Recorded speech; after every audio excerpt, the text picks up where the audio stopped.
Hi everyone, welcome back to our weekly dev stream for Fireside.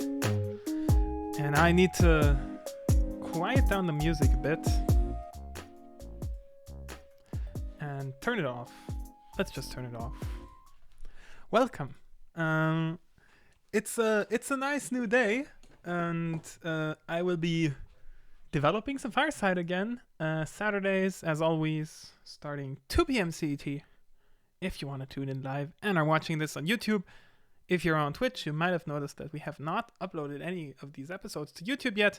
That's because we're still waiting for the content to start rolling a bit and to start our social media strategy or our social media campaigning. Yeah. But programming must go on. Programming needs to be done for this game. And yeah, we started, or last time we didn't start, we finished events pretty much, happenings, and we managed to, do some nice tests as well, do some bug fixing.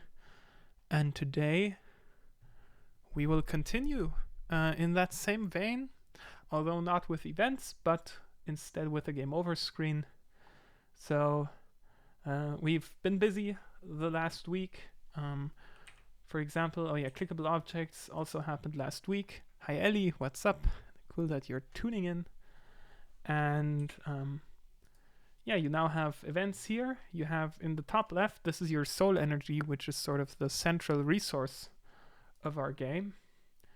And you lose soul energy when you move along the map. Then you arrive here at the Fireside. You can trade items, so I can offer this NPC here 3 wood and then take 1 indiscriminate blob, I guess. We can trade, and then I've received this item here. This NPC received 3 wood. We can rest, and then we get back to the map screen. We get an interesting choice, an interesting event. We can either go to bargain or challenge this evil creature, I guess. We lost some soul energy because of that. And we just continue exploring the world. And we can also have some dialogues at the campsite. So click this and we can get some information about the NPC, etc.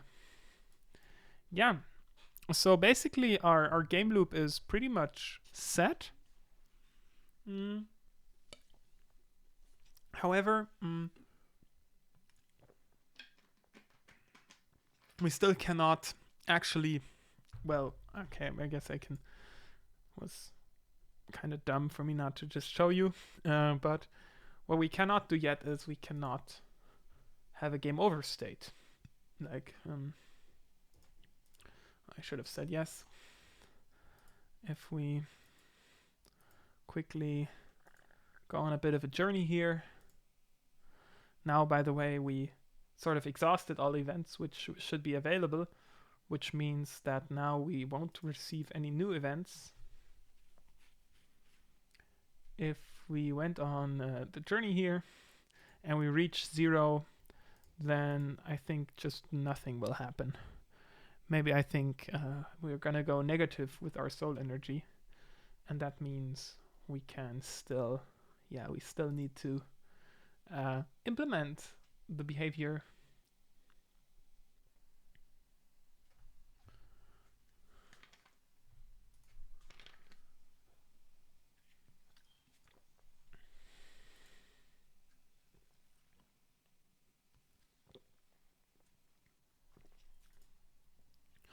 Just to test this, 2 more. Two times around the block. 2 more times around the block. Rest. Okay. Now we're at 0 soul energy now. 0 soul energy, and now we just go negative once we continue traveling. And that's what we need to implement today. And yeah. Ellie, how are you? Are you doing well?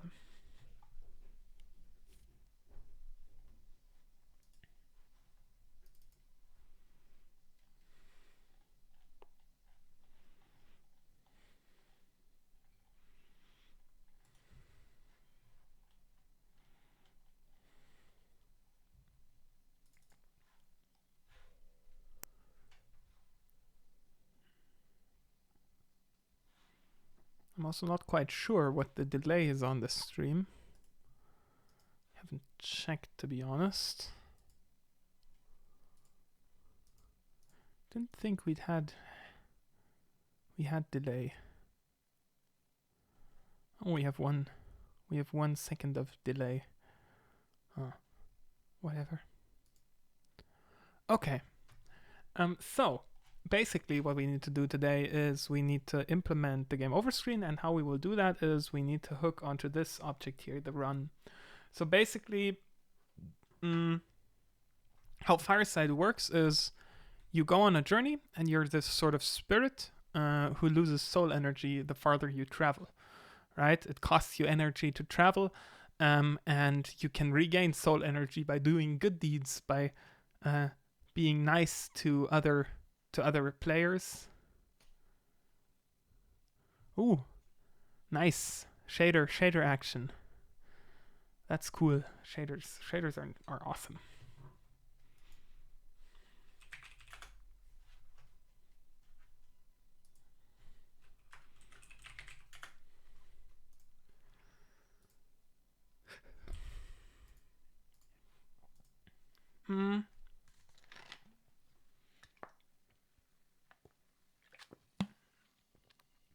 And yeah, you go on a run, you lose soul energy, and eventually you're gonna have no soul energy left. And if no soul energy is left, then yeah, the run needs to be over and you need to be transported back.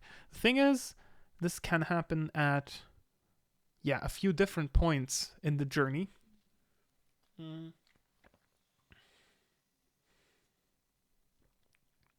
For example, it could happen at a campfire.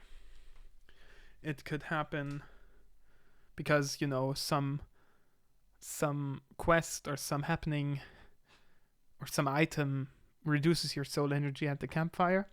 It could happen during a journey, just while walking. It could happen on a journey as cause of an event.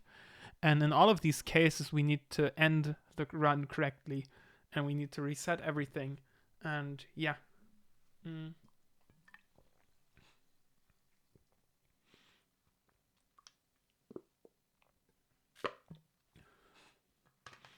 So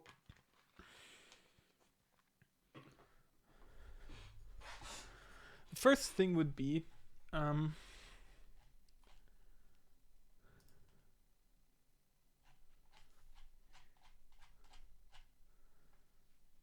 to figure out all of these to-dos here.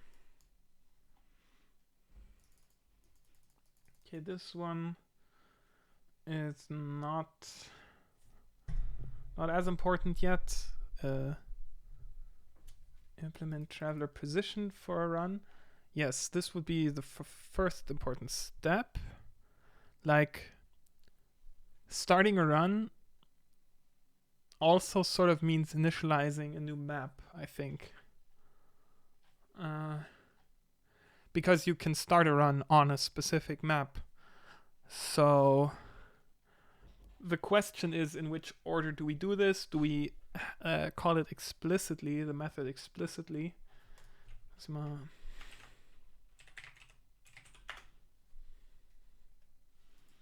This method here, gonna just cut it and paste it next to the start run method, because these are sort of related. Because we reinitialize the traveler locations when we load a new map. And yeah, this loading of the map is definitely closely tied to a given run.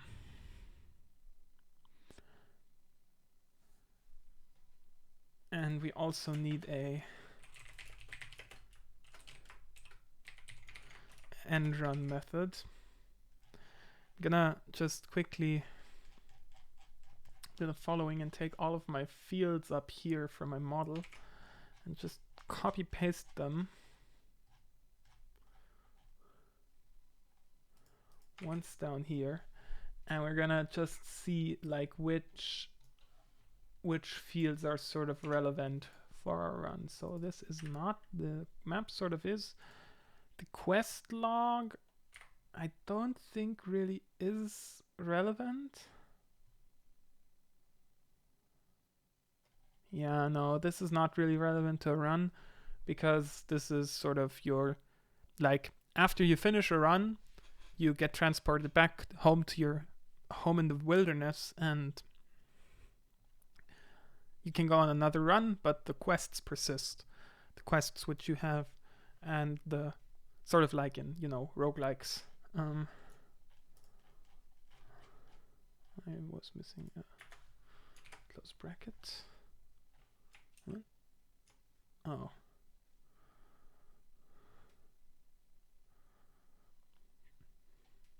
So the quest log isn't really something we need here. Traveler locations are. Journey also is a thing. Journeys, these are all journeys we've gone on up to this point. Hey Gail, Gael, sorry, no, not sure how to pronounce your name. We're working on a peaceful roguelike. Basically, it's a roguelike without a combat system.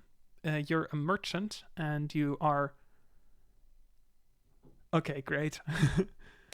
And you're trading items, and you have this resource called soul energy, and this resource depletes while you travel. But if you do good deeds, if you offer NPCs good, if you can help NPCs or offer them good trades, you regain soul energy. Yeah, thanks. And right now we are figuring out how to sort of, in the scope of one run, how we can sort of implement game flow to that. So yeah. I was just trying to figure out. In a second, once I get rid of all of these compiler errors, I can show you what we've got so far. So happenings.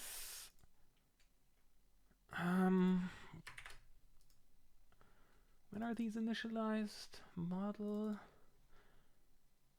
Yeah, okay, no, these... This is one question, actually. We need to just write down for later. I'm just gonna remove the happenings, and I think the journeys also, because this is sort of this is our safe state. But I'm gonna write down here some happenings may need to get reinitialized.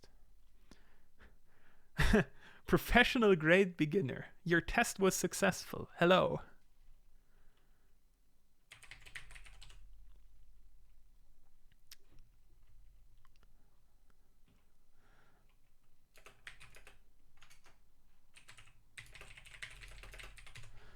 So I think I'm gonna put these down here.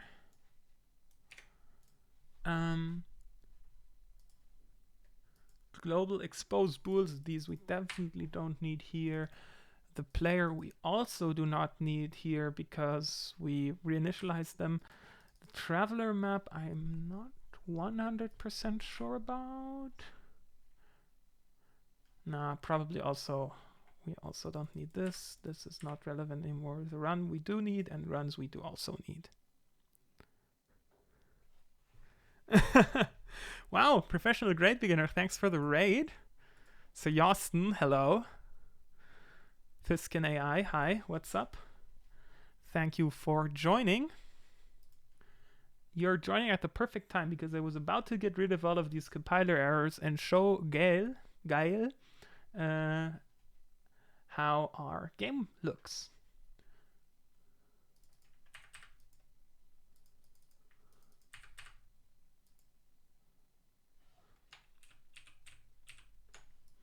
I'm just gonna comment this out quickly.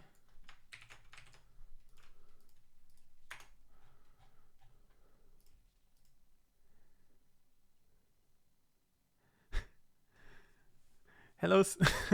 Yes, yeah, sure, come in, come in. The door is open for you. Do you want some tea? I can offer you some tea.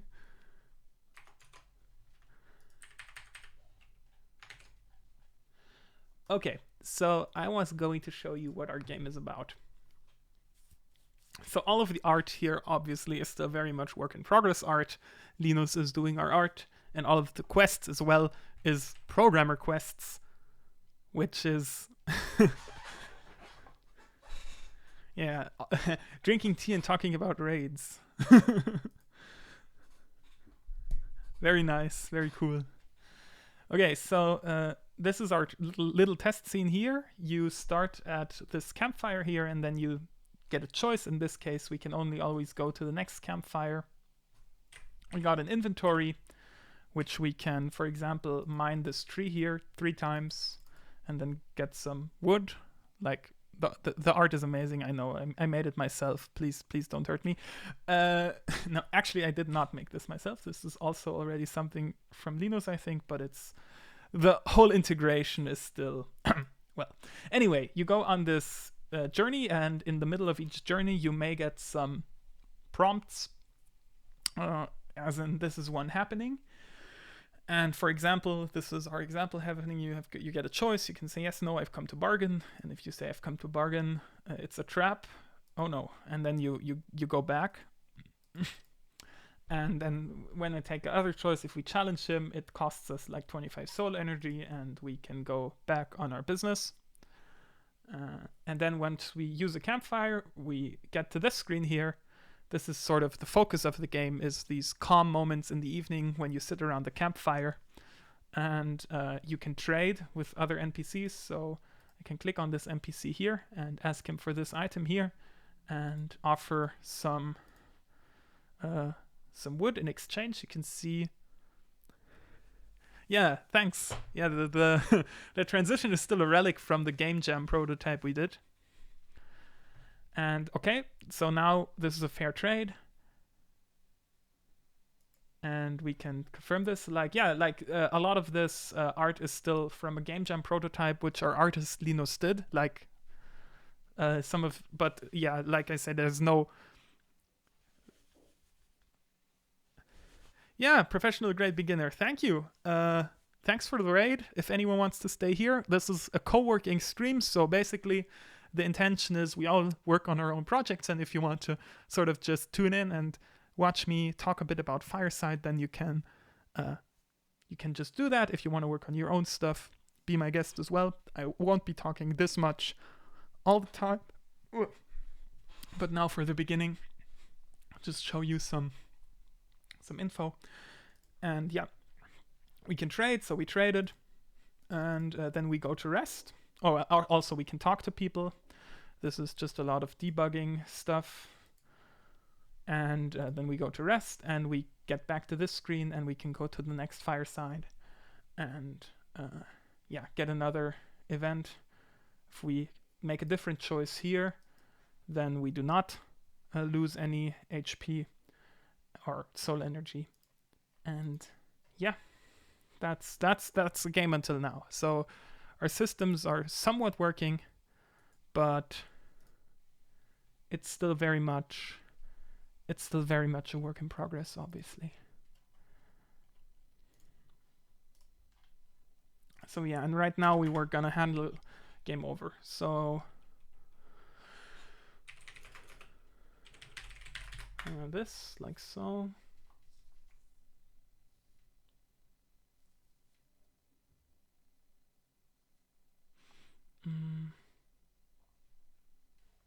Yeah, so the quests, I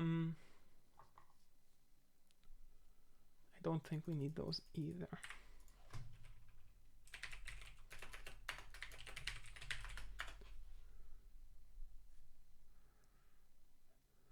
Let me just put this here.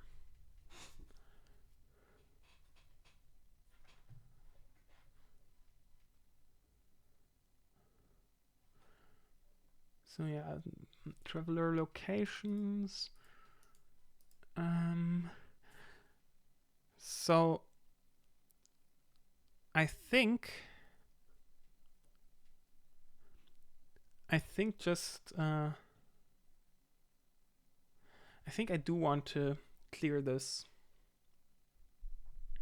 I think I do want to clear this when we end the journey.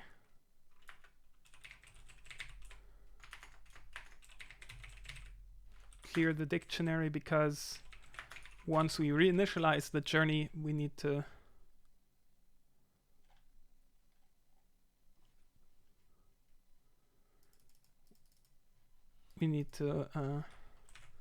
re-implement the traveler positions here. And also, yeah, because when we end a run, we unload the map. So yeah, so let's do that.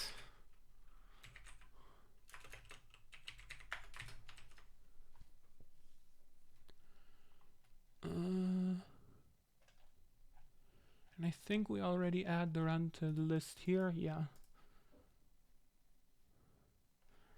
And then also we need to update the game state, so we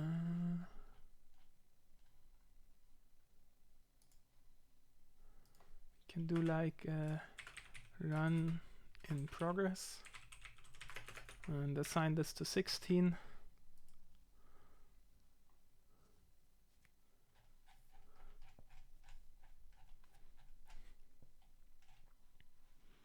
So I don't know if you know, like sometimes if I use some concepts from programming, C#, Unity, then I will just explain really quickly. Like for example, this flags array here enables us to do a bit mask, and we're saving our state in this way, so our state can sort of be additive. So we can say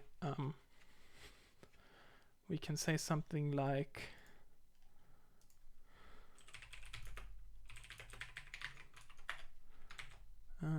state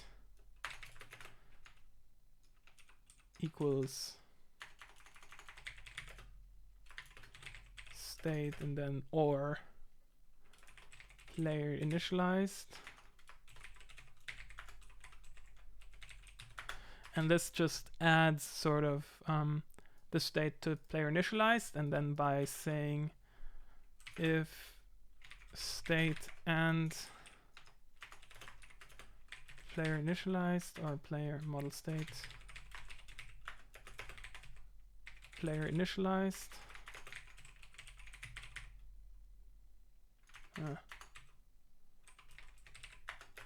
equal greater than 0, we can check if state has this state, but we could do that with any state, and we could be in multiple states at the same time. So yeah.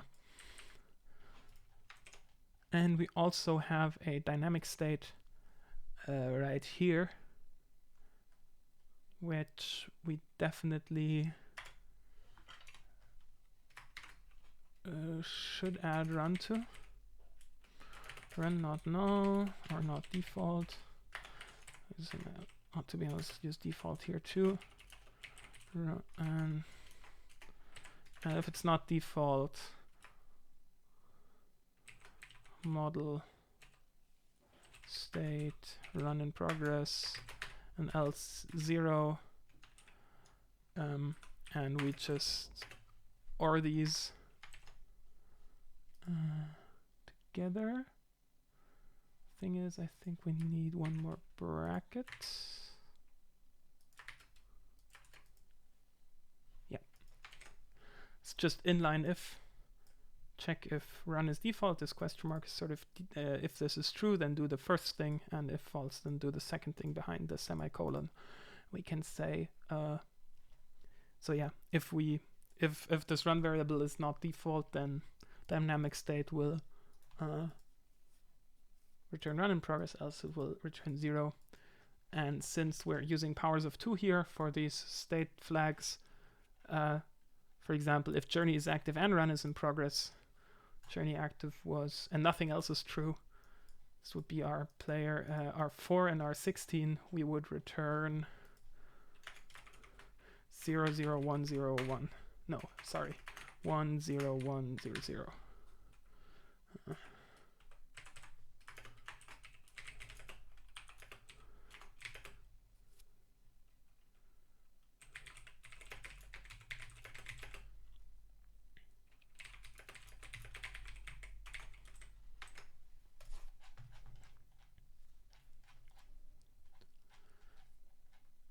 Okay, so we set the journey to default, we set the run to default. This means we also need to say state or current. Actually, is this static? Yeah.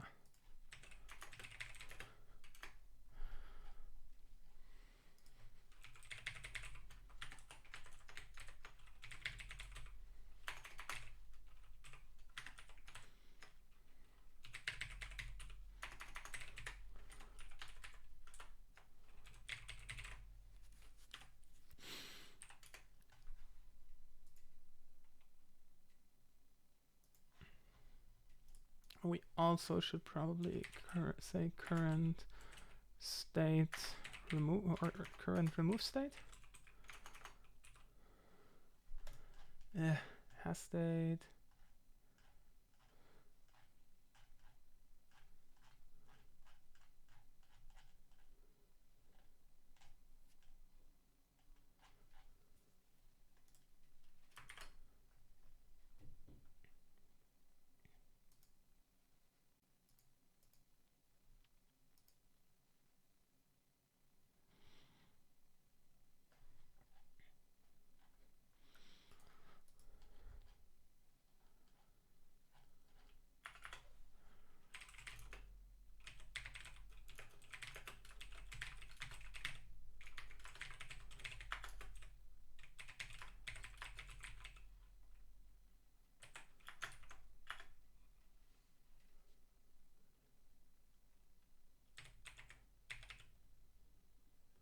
So we pass in the state, and then we want to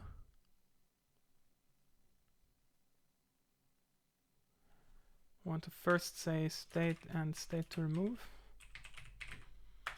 So now we have 0, like all of these states are,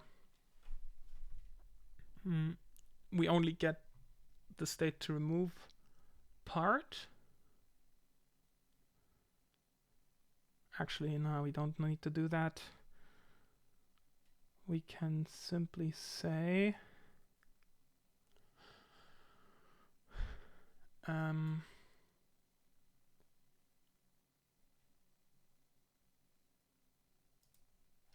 this, I think.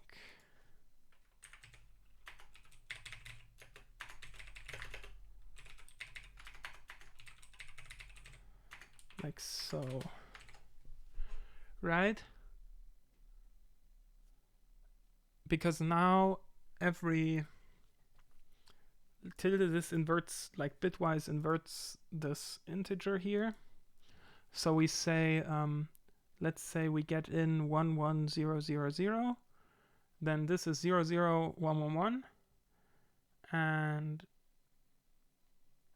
if we had 2 1s at the first place, first 2 states, then this AND will make those 0, and since everything else is 1, this will basically be disregarded for the rest. Yeah, I think this should be good.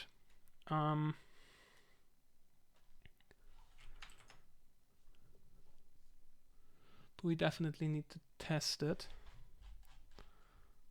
So let's make a test.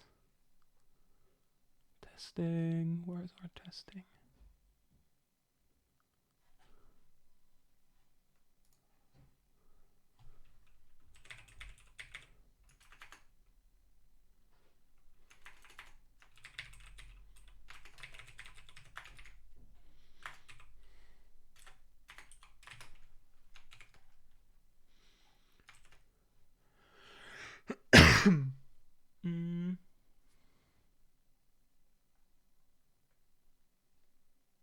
So we had a testing folder here. Runtime tests is not what I want.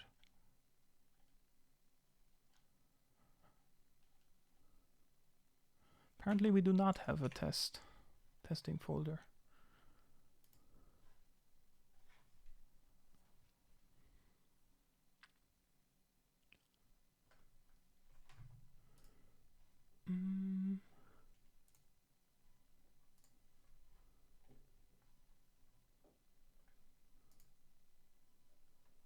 Oof. Okay.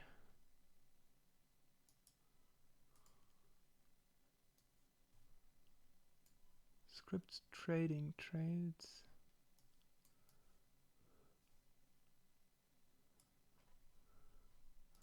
I want to find this folder. Tests. Here it is. Why isn't it in? Isn't it in? Oh, it's not in Visual Studio because of it's a different assembly.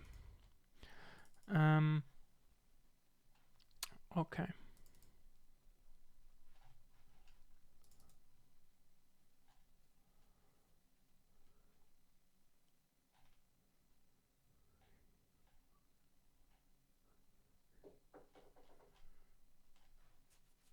So I'm gonna make a new class.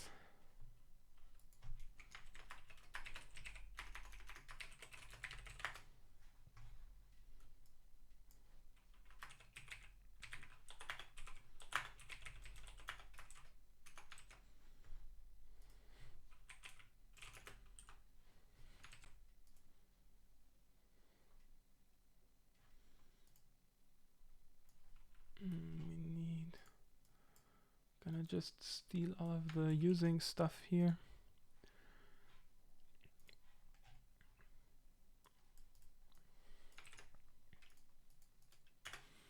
Make a setup method.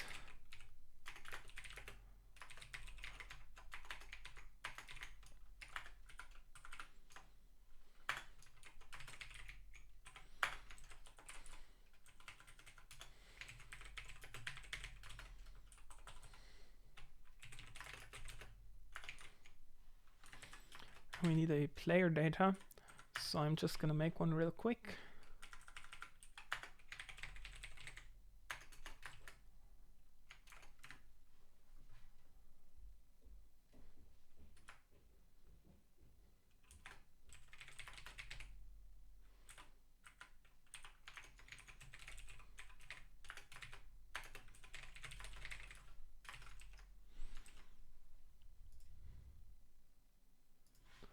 Something like this, and then initialize that. So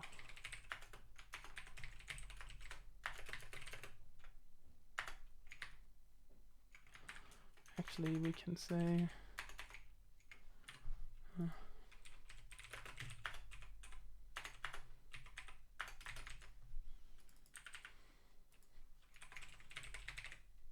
create instance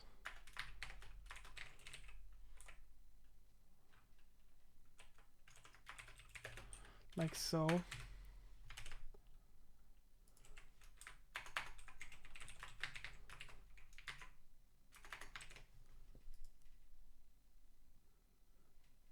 What do you need also? Oh. Okay, great. And then we can just pass that into here.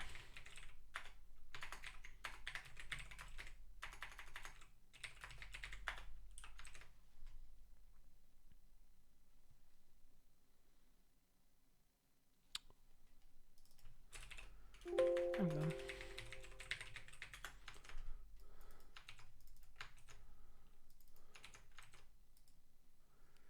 We do not need this. This is sort of obsolete.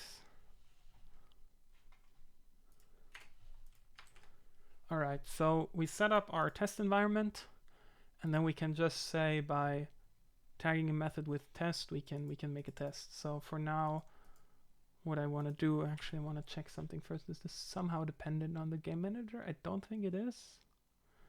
It's dependent on a game config. I think this does not have, yeah. I'm just gonna do a quick thingy and load a default config if we cannot do this, because otherwise we cannot actually we cannot actually test anything.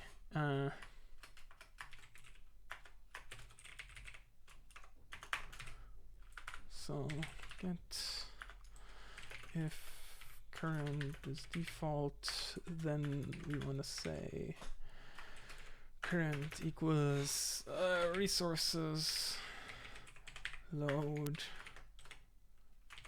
default config, just a fallback, and then just return current.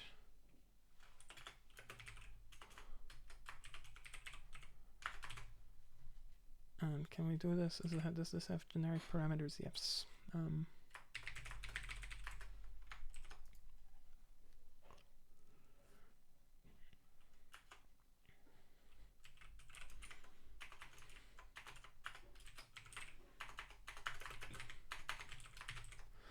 Like so. Now what we have to do is add a config to the resources folder.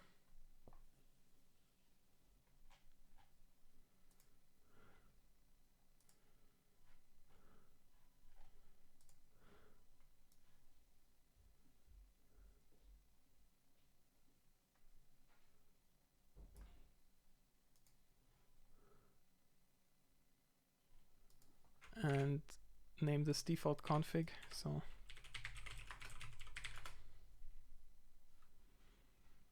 yeah. Also, one thing we need to do at one point is change the icon of this. Yeah. Anyway, yeah. Now we should be loading a config, and I think model does not depend on anything else. Okay, it does invoke model created, but that we don't need really. Yeah, we'll just load happenings from the game config. Get or create traveler. Traveler create, current travelers. Yeah, this does not depend on anything else. Yeah, the biome we don't really care about anymore. Yeah, I think that should be good. Hopefully, maybe. We will see. Anyway, okay, we set up the model, and then the first thing I want to do, test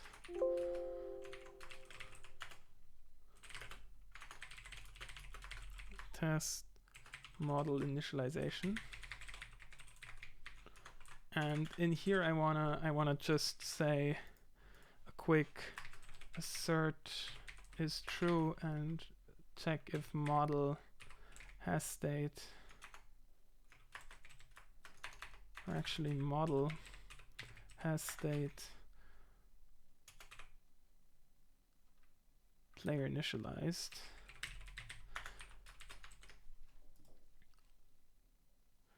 Yeah.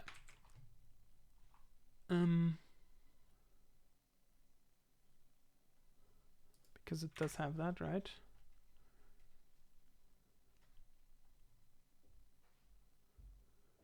Yeah, that gets added here. Yeah.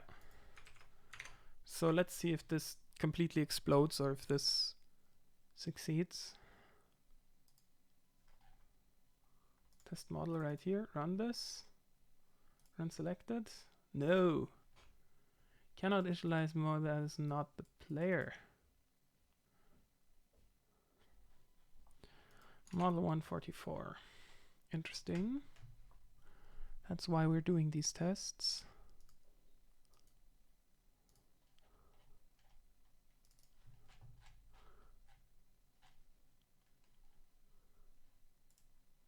Oh.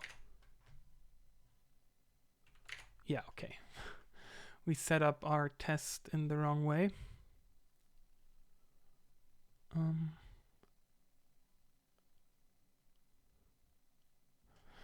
Yeah, okay.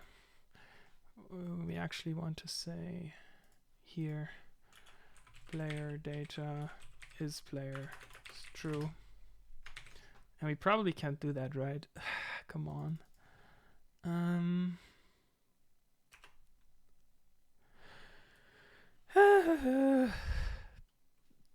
This is sort of this is like now too secure for our own good. The way we architected this is it's a bit too secure. Because we can only set these scriptable objects via the inspector. So what I'm gonna just do then is I'm just gonna also put this in the resources folder, and I'm gonna load it instead. So resources load player data or traveler data, player data.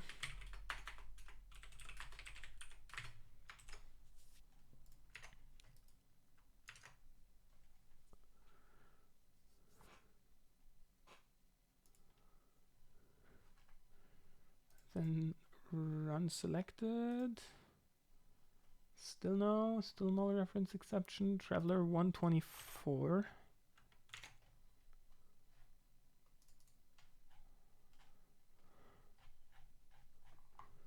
Yeah, we will be here for a while, I think. Okay. No, this is not correct. This should not reference the config in this way. This should just say game config current. Yeah.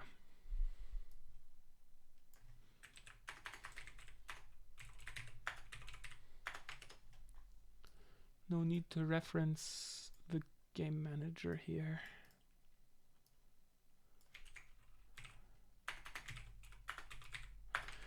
And this is always do tests, because you will always find some like random dependencies you started which aren't correct. When you do this, actually, like me doing it right now and like all of these errors happening, it's already an issue. Item manager, okay. Yeah, so see, now this is also an issue. Since we don't have an item manager, we can't create items, but I think in this case, in that case, like the item manager, this is one dependency.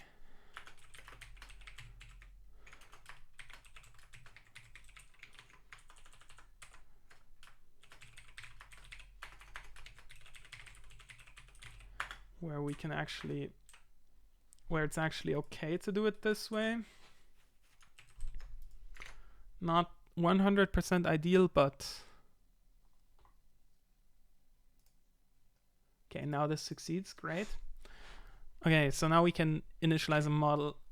The fact that we need to load a player data and initialize an item manager before we get to sort of interact with our model makes sense to me. There is a debate to be had whether items are really part of the model or part of the game. Like, there's this distinction between model and game, where the model is your game state and the game has all of that behavior, and items are sort of in between, because items can have behavior, but they're also obviously part of the state. And the item manager is sort of responsible for that intersection. So I think this is an okay compromise, requiring, but we should definitely tell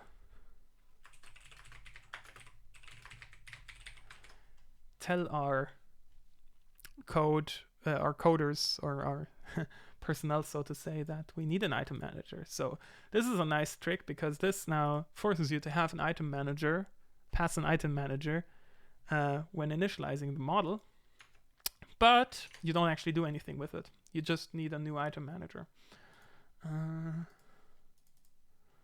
So somewhere here we're definitely also creating an item manager. Yep, right here. So I think we should be able to do that down here.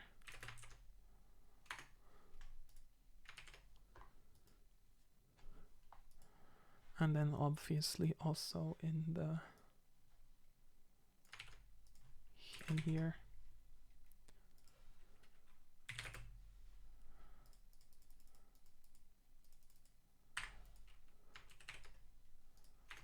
Like so. It's also like sort of, this is just documentation.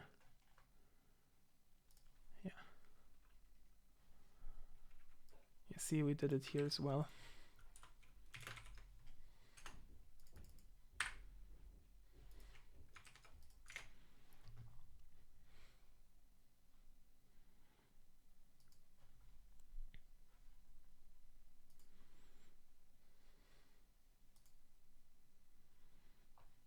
Okay, nice.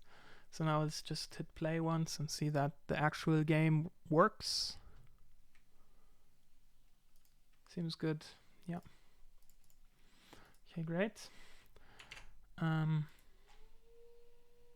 Okay, so my my roommate is doing some vacuum cleaning. That's a thing. You're gonna have to just. Actually, you probably can't really hear it, right? Let's hope he doesn't take too long. God, there's. Do you know like Day9 TV, the streamer and StarCraft commentator?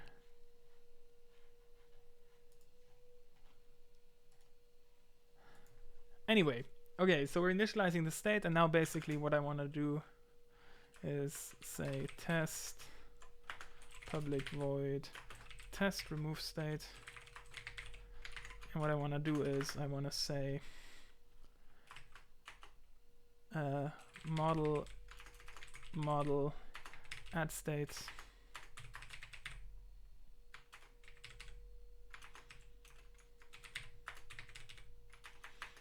Oh, actually, it's not public, huh?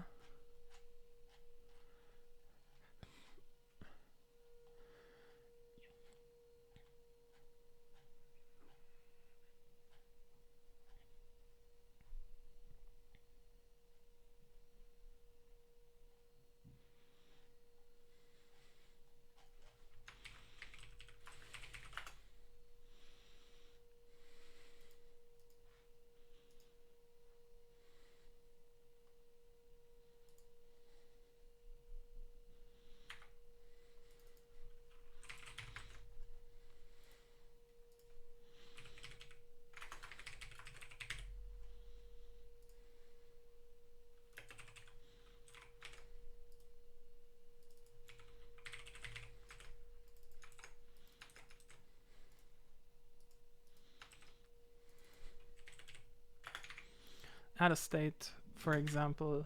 I don't really care what state, but let's just say run in progress. So now we want to assert that model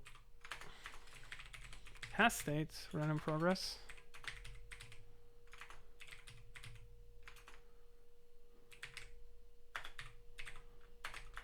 Like so. Then we want to remove the state again.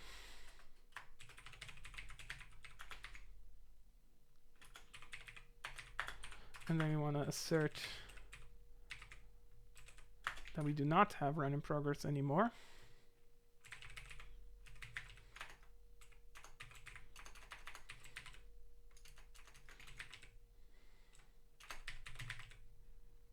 Yeah.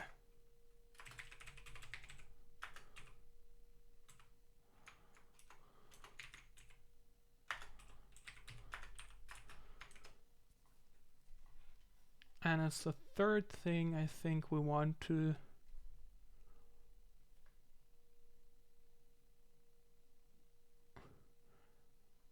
okay, this is like case one, and then remove. Then in case two, we want to say model add state permanent run in progress. We want to add it twice.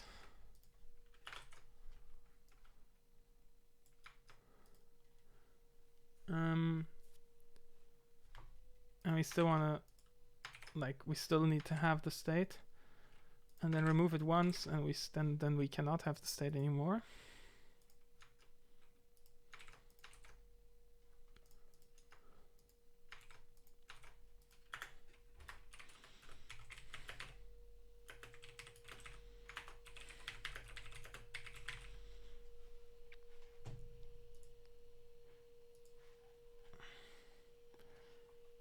And I guess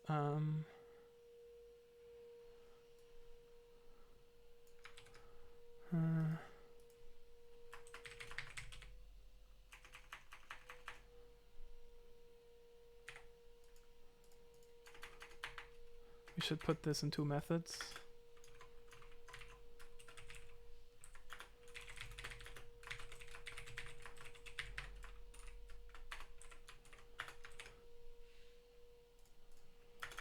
And then do a third test.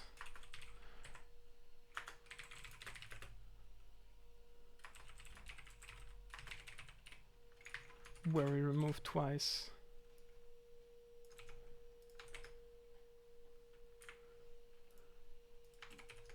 And only add once. And we still should have the same result. So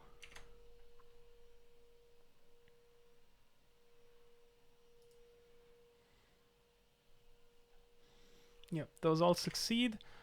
And we can also then assert just at the end that through all of this we kept our player initialized state.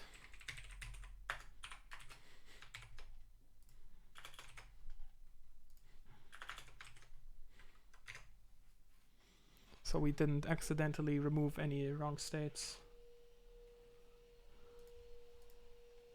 And yeah, these all succeed. Great. So that's cool. So now we just need to see why these tests now fail. There's this trade 33 null reference exception.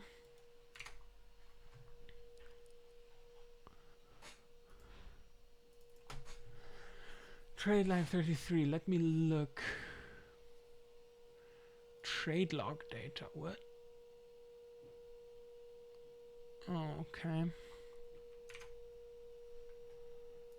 Test trade 45.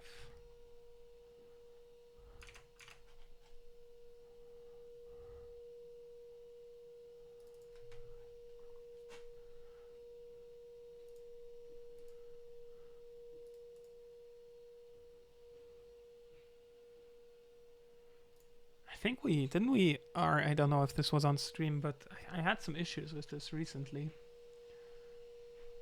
For some reason, offerent line is null.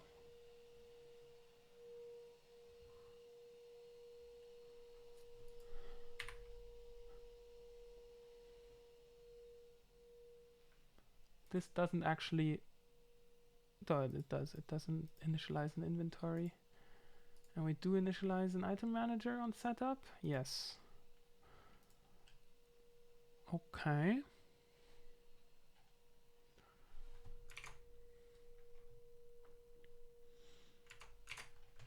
But in trade line 33, which technically goes till here, to the semicolon here,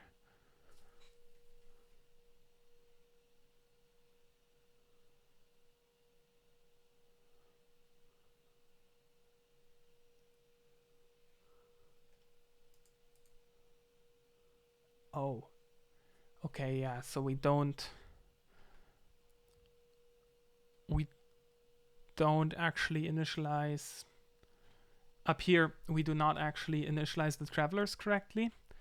They get just instantiated with this constructor here, with this cheap constructor, which does not set a traveler data. But I think we can just say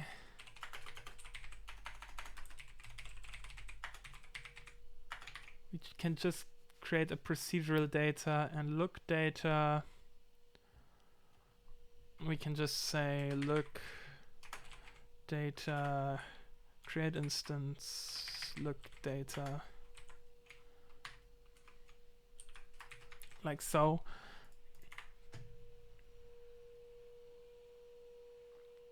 Yeah, I think this should not get called.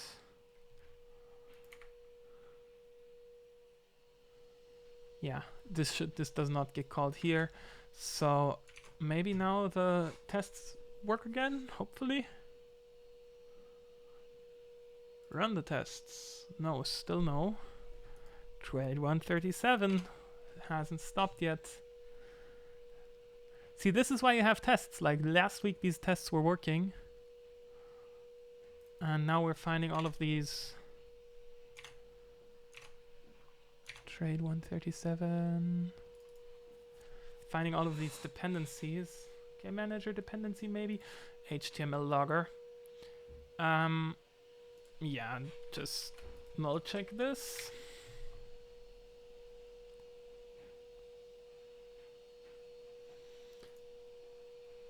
Okay, great. This is one, and the other one here, trade 132.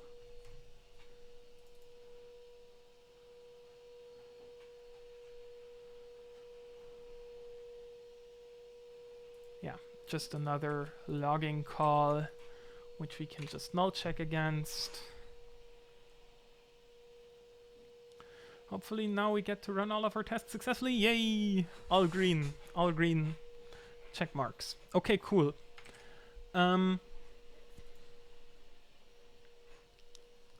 So yeah, we were just implementing runs and went on a tangent to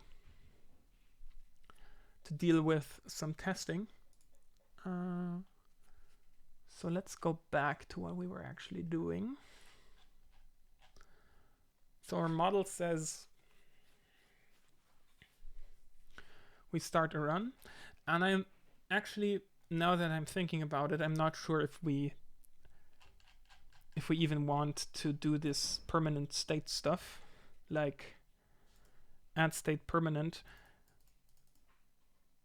I think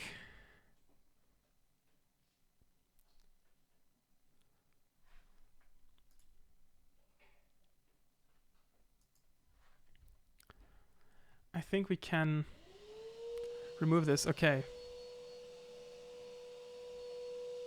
Do you hear the vacuuming, by the way? I'm not sure. You need to tell me. At least my roommate is vacuuming. That's some progress. He sometimes streams too, by the way.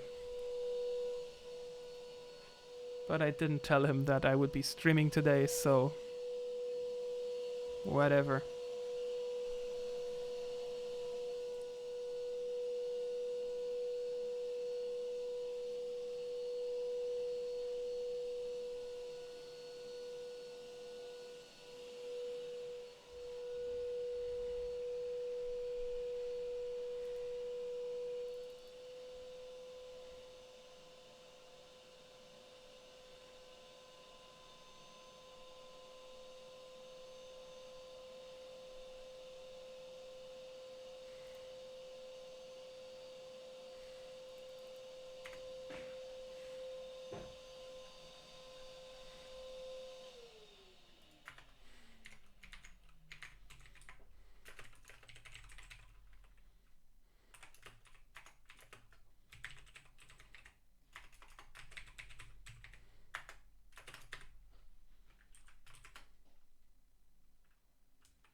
So, okay. So I think just keeping this in the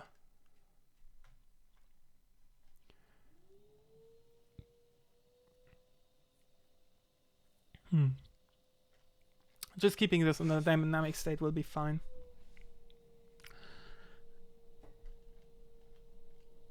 So we reset the map, we reset the traveler locations, we reset the journey, we reset the run. Great. So we don't need to do this. And do we need to reset anything else? I don't think so.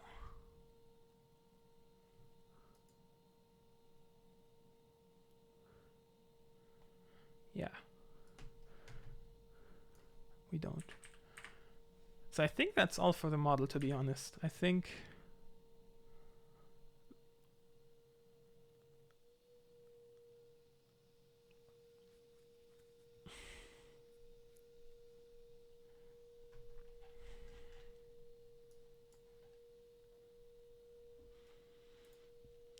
we might want to reset these events.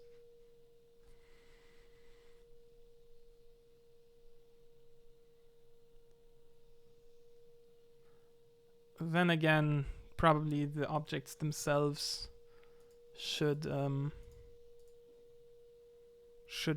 that, like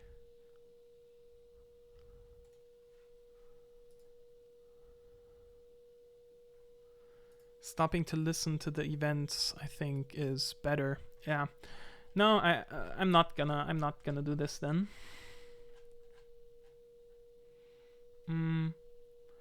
So that's cool. So now the harder part is to like say, when do we stop? When do we actually call this method? And when do we actually, like, and what happens then? Like, we then do not have the model anymore, and or at least like a big part of the model anymore, and we need to somehow handle that in the controller. So our controller, which is doing most of the work in the map screen right now, is the player. And I think movement here, this map character excuse me, this map character controller here.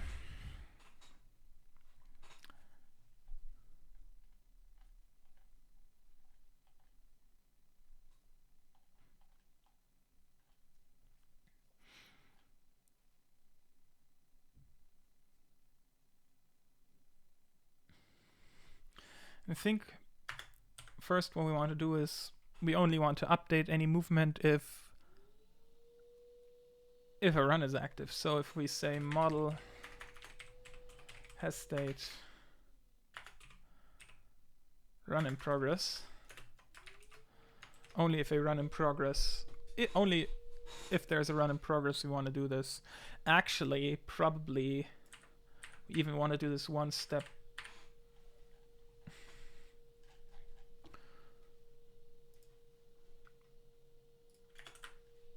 in advance. So if model run in progress or has state,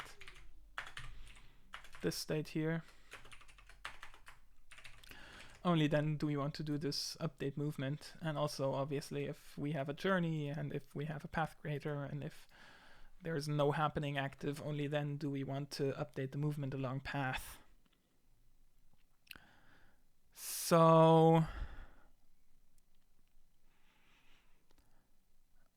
the next thing is, how do we check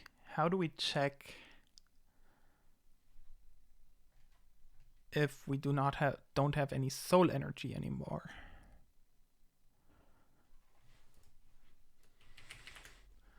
Because the issue is that we might hit 0 soul energy precisely when we arrive at a campsite.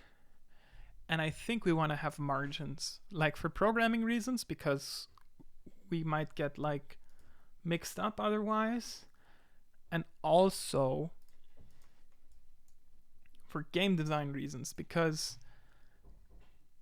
if my soul energy runs out but I arrived at a campsite, I think it would feel weird if I just sort of vanish, die, quote unquote. But I guess we can have the thingamajig decide this, game design decide this. So let's say this is Fireside 1, Fireplace 2, Fireplace 1, Fireplace 2.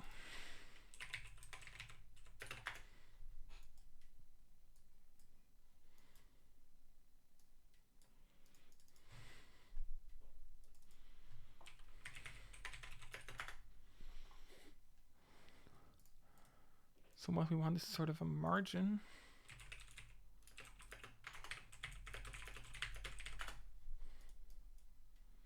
Where you can't die.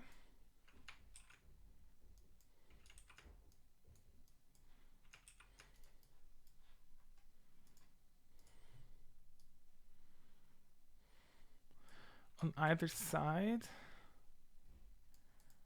here and here. And then in all of the other parts, we want to say, okay,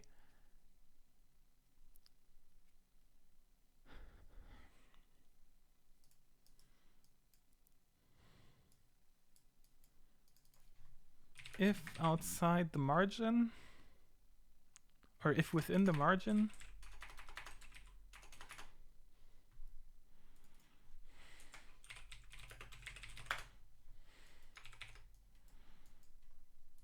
and also if updating movement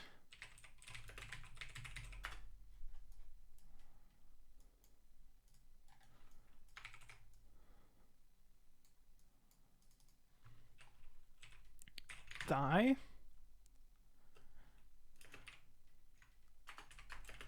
coroutine,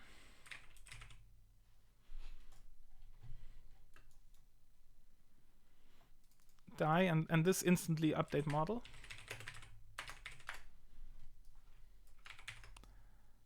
And then also play die animation. So this would be, I think, the most common way. So that way, if you lose all of your soul energy during a happening, you actually don't see the consequences until after the happening. Unless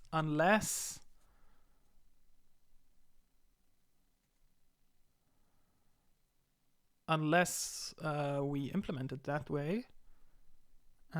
Because the thing is, there might be a happening which makes you lose soul energy multiple times.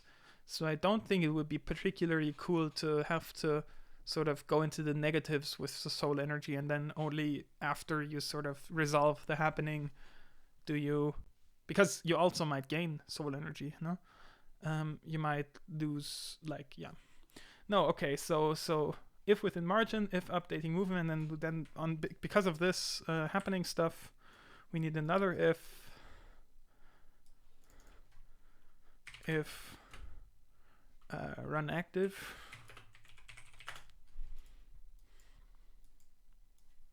If all of these conditions are met, then we die and update the model, and play the die animation.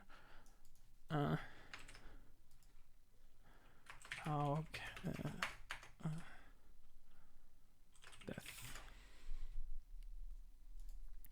Then the other possibility would be you are clicking a clickable object, but I think since we're sort of updating movement still, this one question. Are we updating movement while clicking clickable object?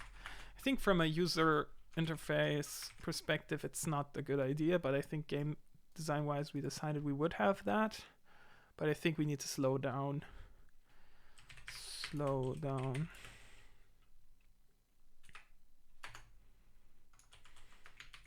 At least when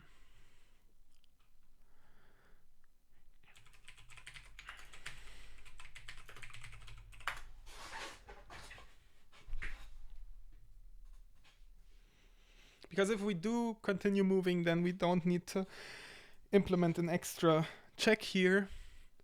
But I think, yeah, since we have this and we instantly update the model once this happens, it doesn't really matter. Anything else? Any other place where this could be relevant? Like, one important question is, can we actually die on the Fireside screen?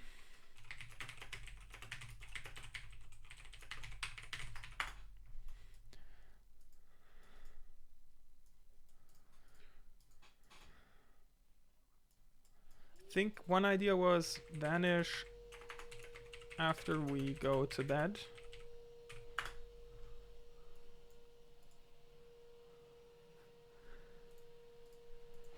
So this would then be in scene loader.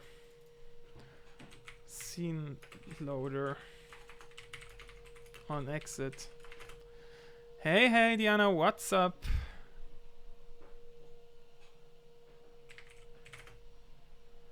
Scene loader on exit. Make choice between going back to map and dying. Not sure how you write that actually. No, I think this is fine because I was thinking about this dyeing your hair, right? I think this is correct. Slightly unmotivated Saturday. Well, then it's perfect that you're here because we're here to give each other motivation and to have an amazing co-working time. Here, wait, let me just. Here you go. You get some motivation. I gave it to you. You can take it and be motivated. Right, I'm gonna go to the bathroom real quick and be right back, and then we will get on to implementing this. See you in a second. Alles klar. Diana looking on Roy's channel. Very talented AI developer is Roy. I'm not sure what his channel ID is, but you could. I'm pretty sure you could find him on Twitch. If you. Actually, I don't know. I can't remember his nickname. Shit. Maybe Diana, when Diana's wieder here again. Wieder here? Whatever. we can ask her. Okay, before I went on break, we thought what we need to do to implement our fireplace or our game over screen. So let's get down to this. Like, the first thing we need is a game over screen. So I will go to the UI and make one.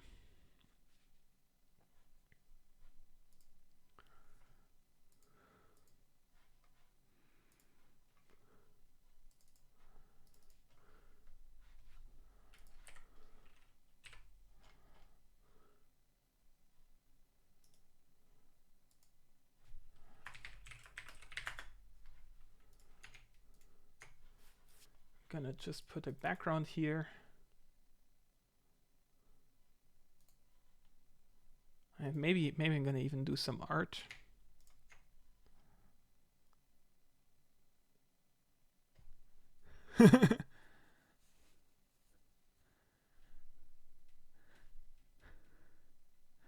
Yep, no, I can definitely relate. The thing is with me also, like, my mom's from America, so I only talk English with my mom, but yeah, with my dad I only talk German, so then confusion happens. So shall we get fancy? Not for now, we can get fancy later. Whatever. I wanted to do some perfectly legal stealing of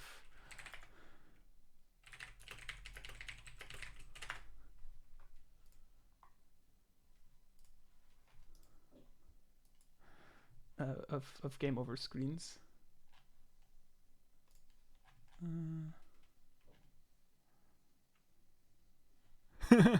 Wow, you're learning Vietnamese too.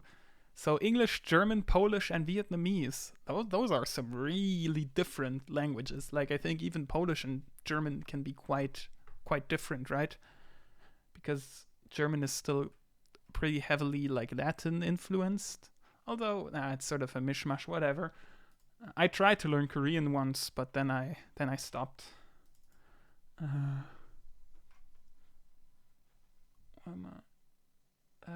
Oh wait.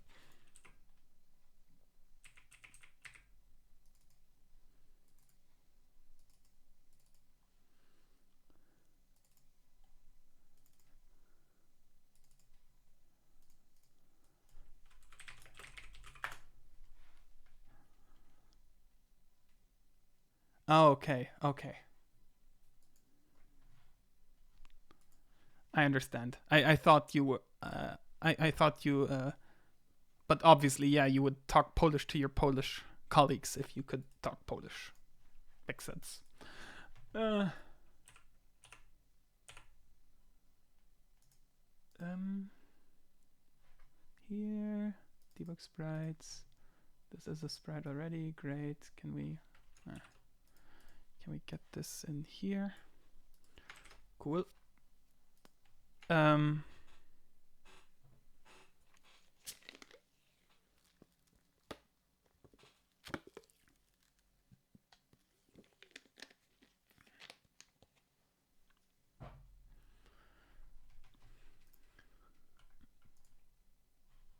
Oh, I didn't stop the music, did I? No, I did. Okay. For some reason, it sounded like there was still music running. UI, and I think we do a game over screen. Oh, view. I think we said view, not screen. Whatever.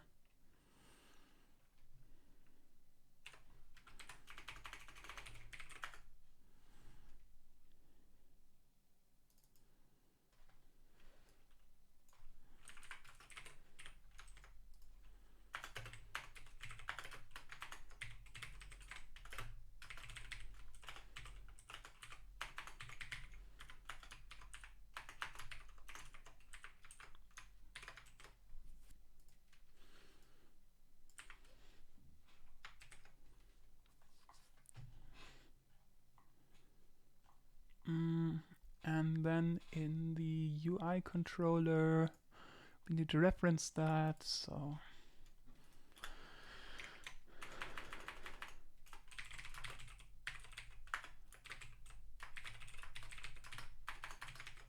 like this, and then yeah, that's pretty much it for now, I think.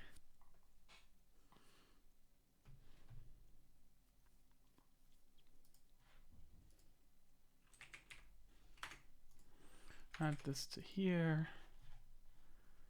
add this to here, and apply. Great.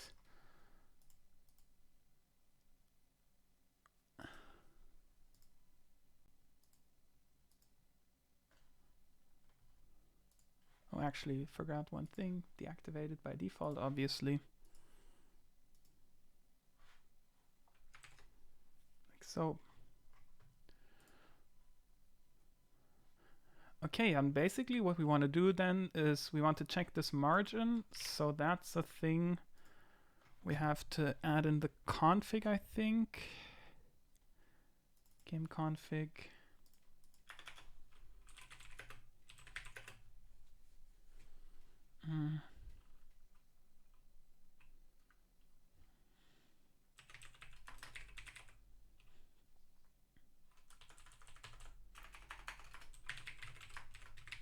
Journey safe margin.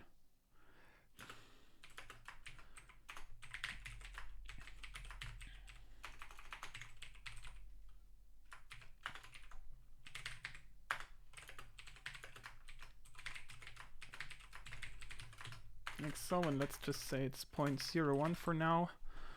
Or let's say 0.03, 3%. The last 3% of the journey, if you go below 0 soul energy there, you don't die, you just complete the journey. So I'm gonna just note this. Defines the amount of soul, or the percentile completion of a journey where you're safe from dying. From beginning and end. This is also something we can put it to the beginning and to the end, because I think also starting a journey and then just instantly dying also seems sort of unrealistic, to be honest. Like,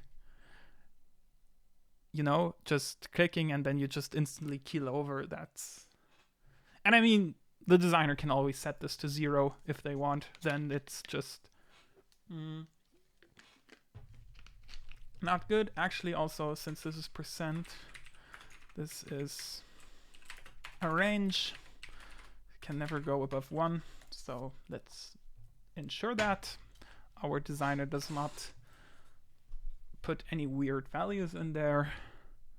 Although the actual effects would not be that bad. Okay, so then we go to our movement controller, map character controller, and here.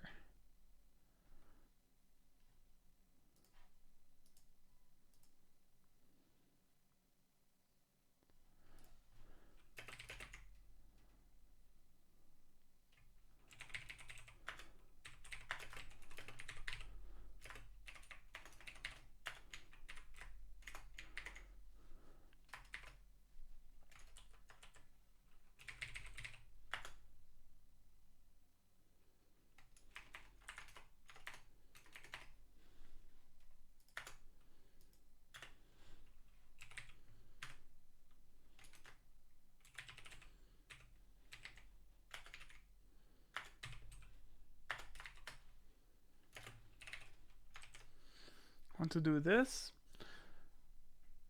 Right.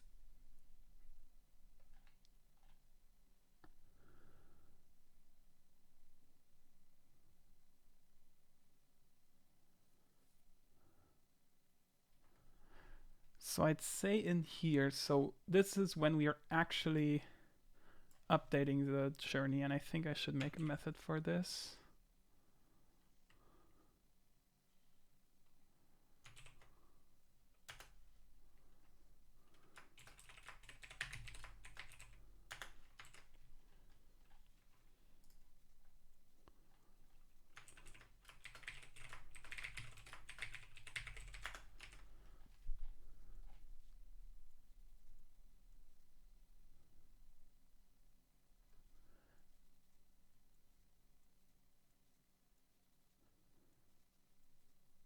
Yeah.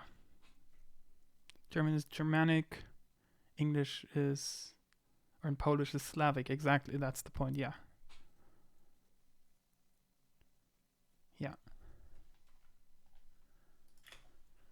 So I think this is an else if. Like, the first thing we want to check is whether or not we have a fail condition. So if current model soul energy, current soul energy,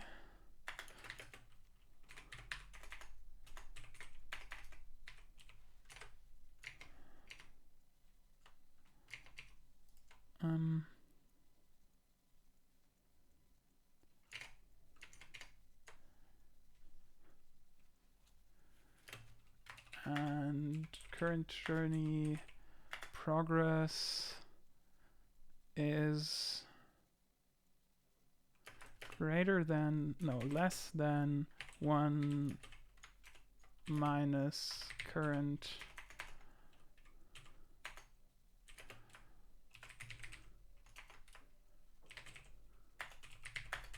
config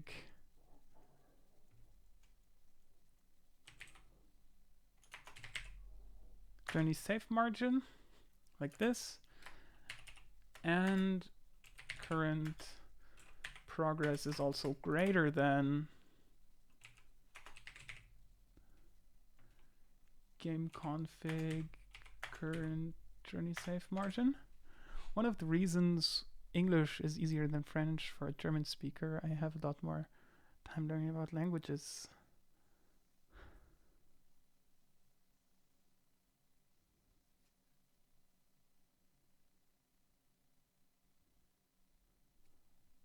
Wait, my brain is not working right now. Spent. I have spent. I was sorry. I was thinking you spent a lot more time learning about languages than learning actual languages. Are you a linguist, or is it just sort of a hobby?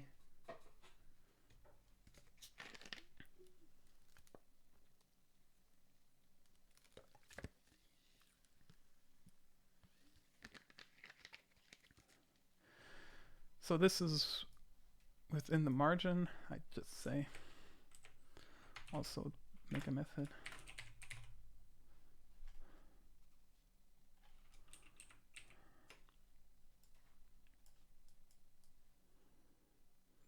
Welcome back. Diana, I was wondering if you could tell us Roy's channel. Like, what's his channel ID? Because I was completely blanking on his nickname.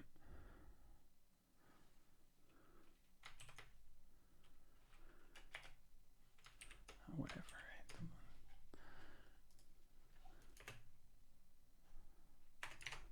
Okay, would make sense as a computer scientist that you're watching the stream.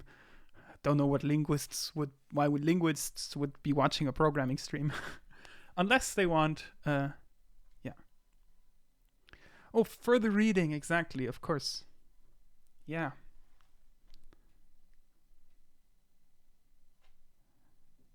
Oh, he's actually playing games.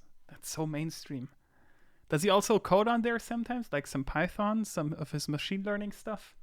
I need to check out that stream at some point.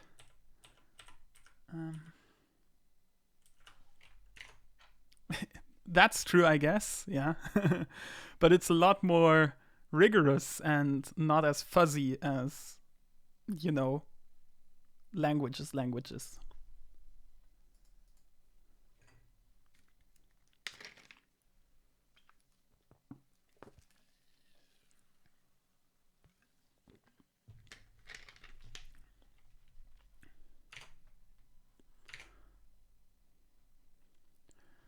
What else?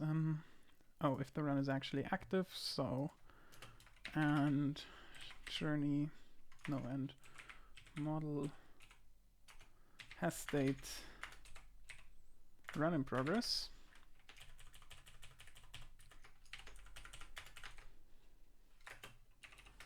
Probably should check that first. Within margin, updating movement, run active. Yeah. If all of this is true, we should die. And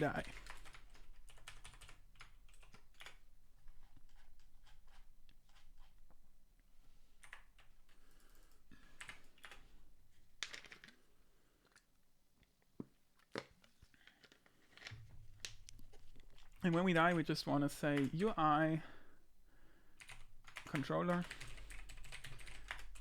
We need to use UI.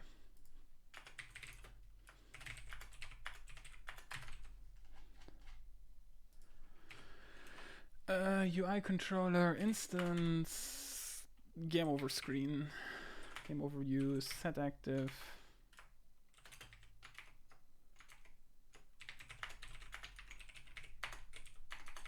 Activate this. And also end the journey, end the run.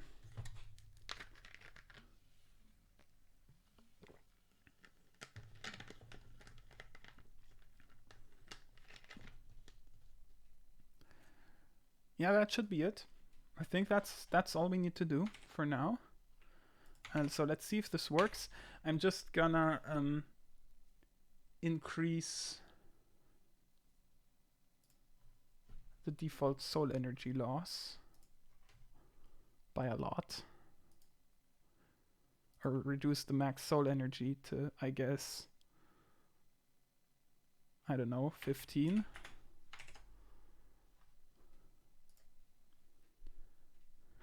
Some programming languages are almost as strange as real languages. I'd say there are programming languages which are even stranger than real languages. I don't know. Lisp, for example. I don't know why you would. It's almost like Lispeln, I think. Whatever. That was a terrible joke. Sorry. Because it's if you do like open bracket, close bracket, like Whatever. Uh,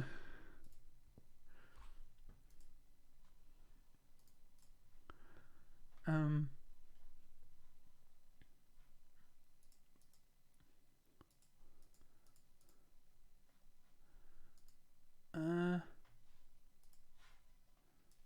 there's my guy. I was wondering where my console went.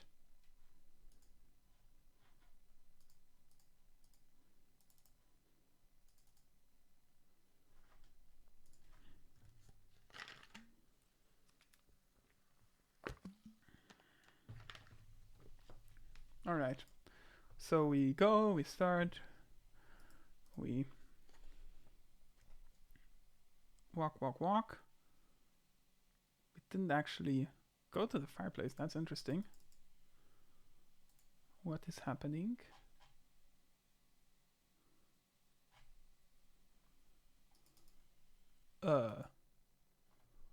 Okay.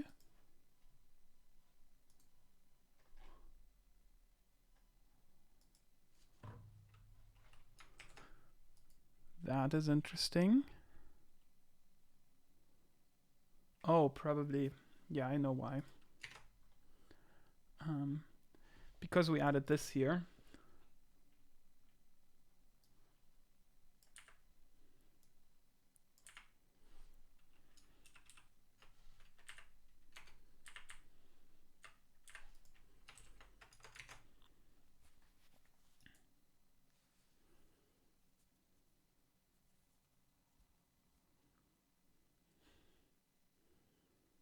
Okay. Yeah, I've never used it myself either. I only know that everyone always hates on Lisp, so I made a bad joke. And I know it has a lot of opening brackets and closing brackets, and it's sort of functional. It's a functional programming language. I'm more of an object-oriented guy myself, as you can probably tell.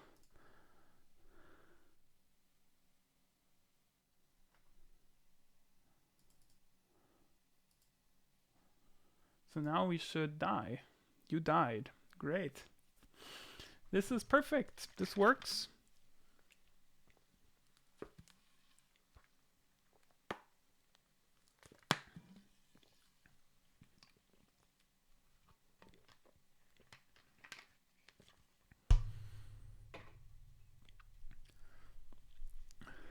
What the heck is that? I gotta.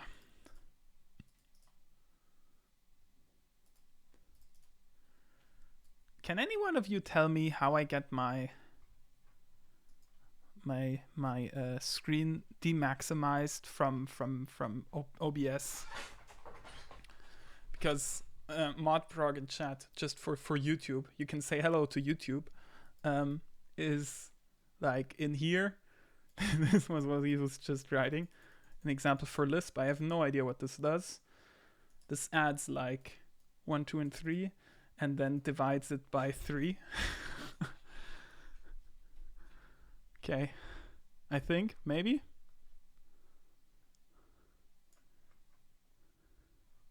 It's behind the camera? What camera?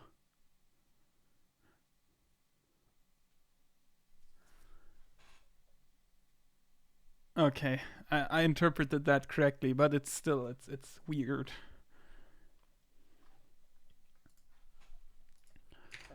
Okay, so now the other thing we need to do is in the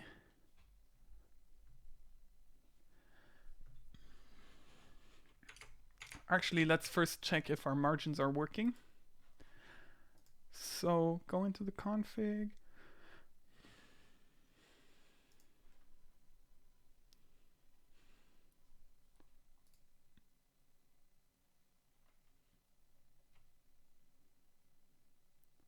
Prologue. Prologue. I actually haven't heard of that one before. Let's just set this here to 12.5 and then try again. So now we should not get, we should reach the target with 0 soul energy anyways. And we should load here because we were inside of this margin we defined, which is good that this worked. Okay. So next we stop the journey. That's good. We can die here, which is also good. Let me just, yeah.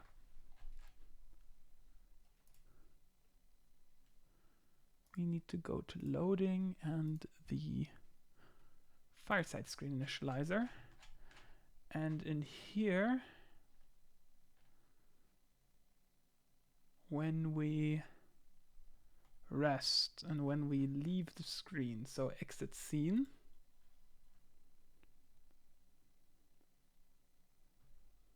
right here.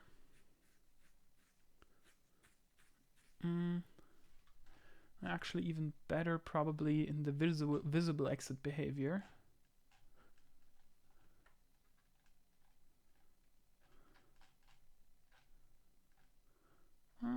I actually don't know.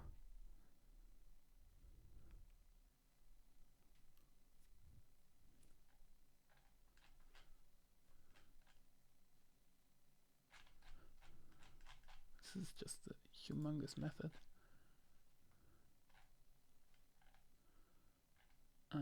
Here, I'd probably want to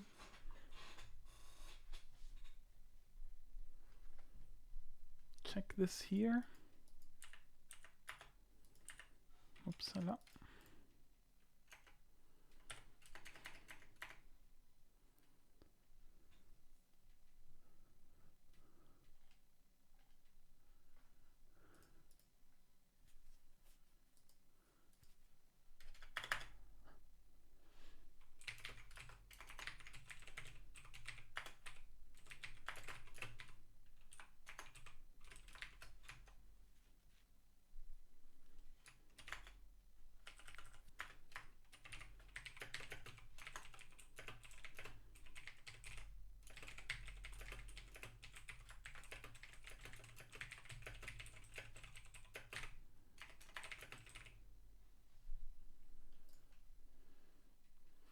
So I think we can just say UI controller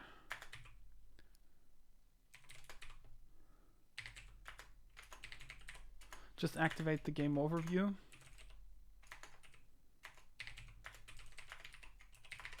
Like so. And also say model end run. And in theory this should work.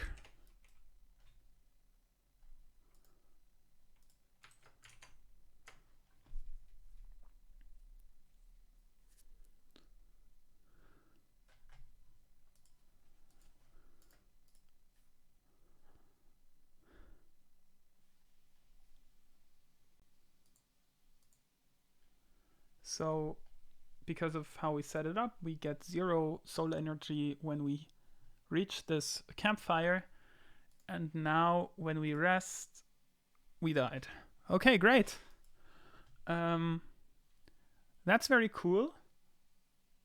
We are actually in the map screen again. So now the only thing we need to do is we need to be able to start a new run after we died.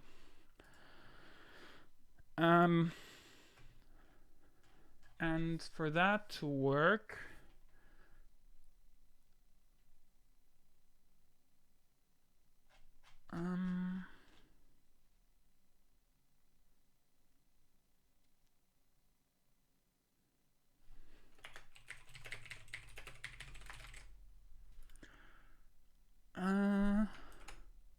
well, first we definitely need a button. A button.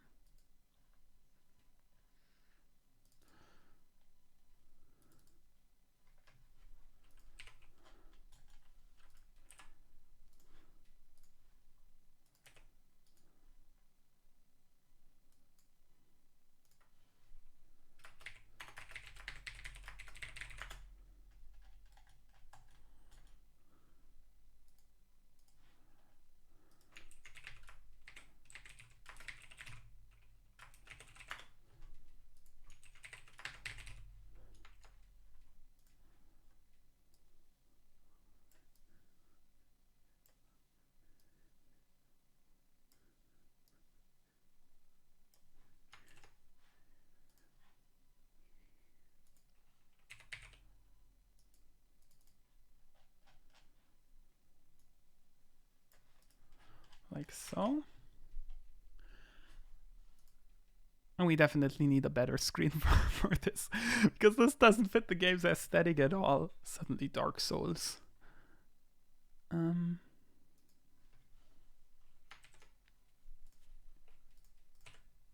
a button, and we need to add a listener to the button, and we need to add a listener to the UI controller.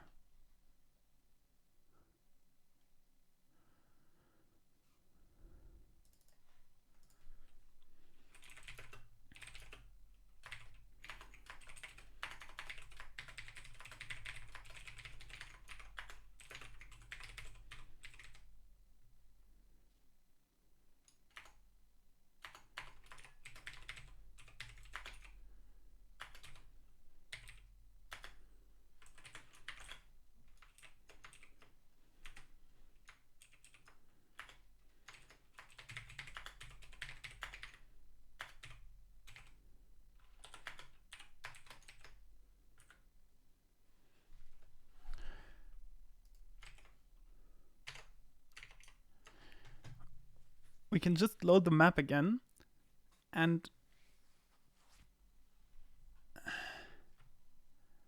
then I want to know if it works that we simply, like that, everything reinitializes correctly again. I don't think it will yet. So first we can apply all of this.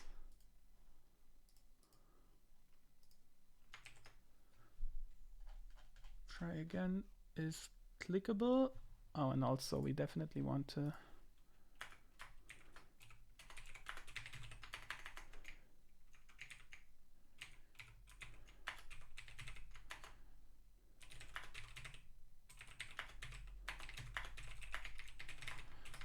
do this.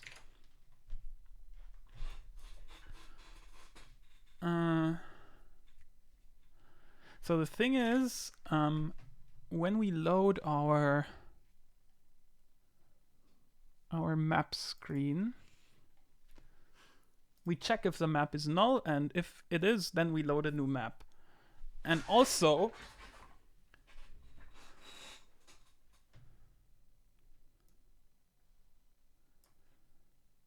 this is not correct. If we are not currently on a run, we want to say if model has state, model state, run in progress. If we do not have this, then we want to start a run when we enter this scene. The thing is,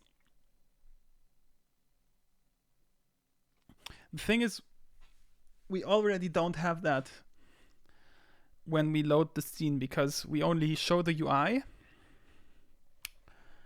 like in our Fireside screen initializer here.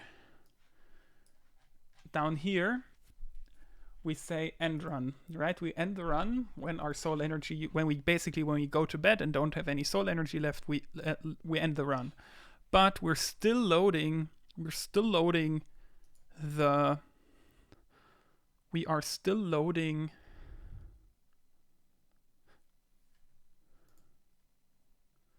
map screen, which means as soon as we enter the map screen, this is null, so we load a new map.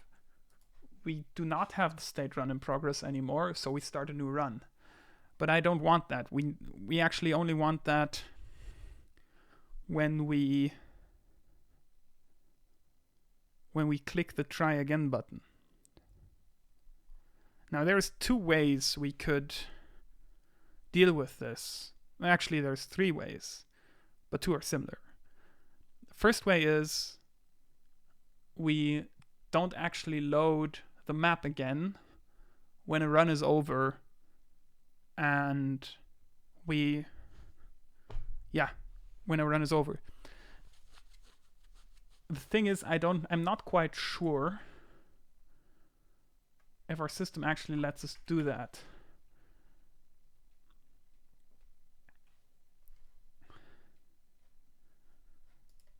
So this game screen here, target scene, if we can redirect this would be great.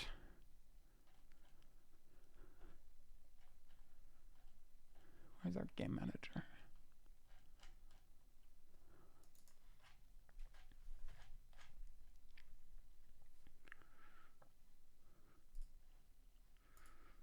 This seems good so far. Okay. So yeah, we do this.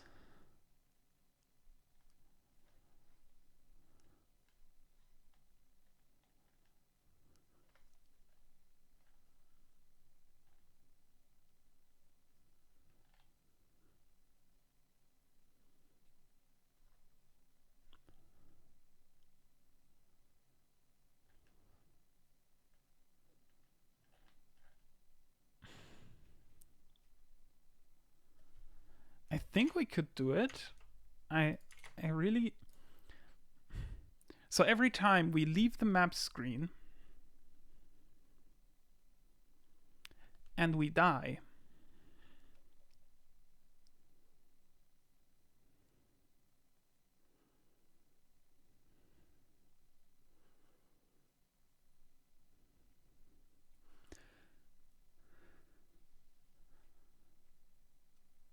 if we leave the Fireside screen and we die, I think not quite. I think we also want to do the following. We only want to do all of this behavior here.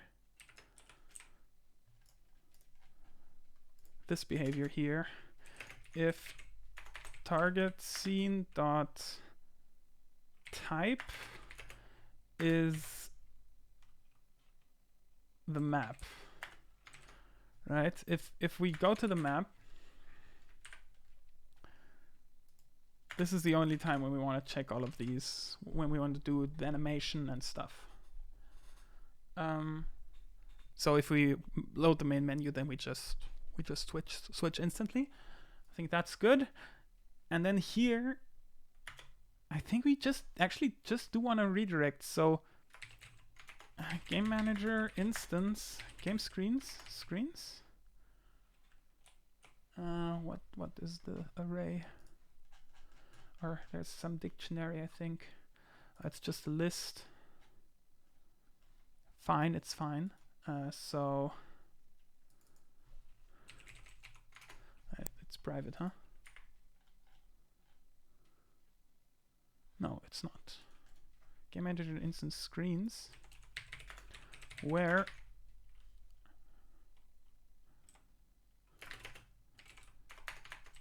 screen.type equals the house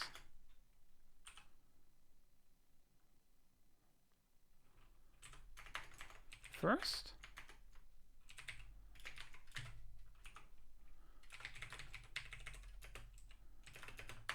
Like, get the game screen, which is the house, and then just load that instead. Just say this would be the house screen. If house screen not null,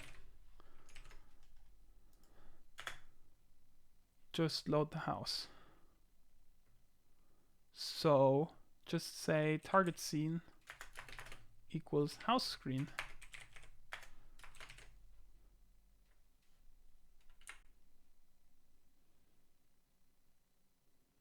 Oh, but I think it's only in this scope, right? I don't think this will work. I'm gonna try, but I don't think it would work.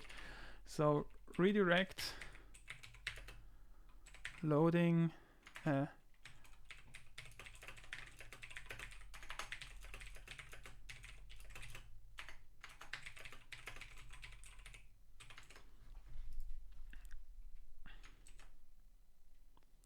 let's just see if this works.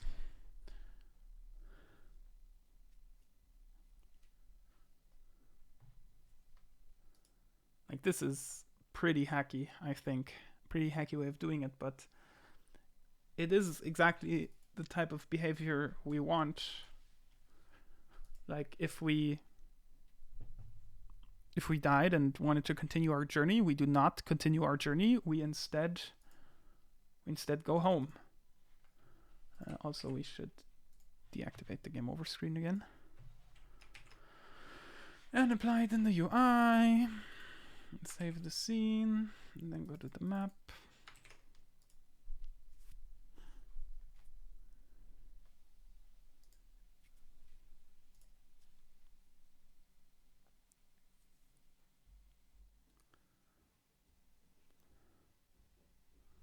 And then go to rest, and it didn't work. Crud.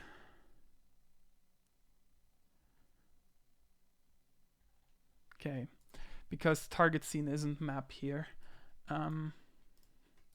Yeah, we might need to refactor that at some point. Maybe we will do it right after. Just still gonna make a note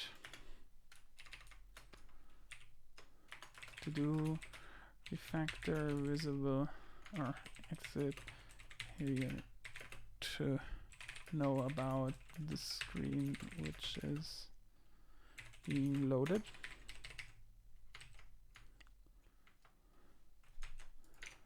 Because right now we would also get a game over screen if we go to the menu from the campfire and we had 0 HP there, which doesn't make any sense.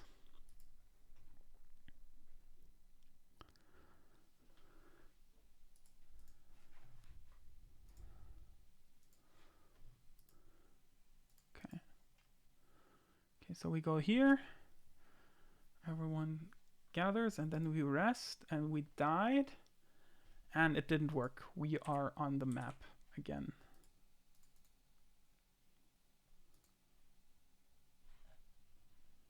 And also clicking the try again button didn't work. Did we get any exceptions? Yeah, we got some exceptions. Oh.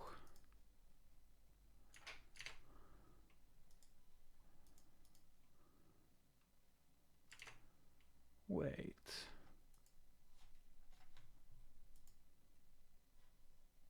Overworld view? Oh no. I know this fine. Yeah, okay, but it didn't load it because it only got changed in the respective scope. So yeah, we do need to refactor this now. I guess give this a ref.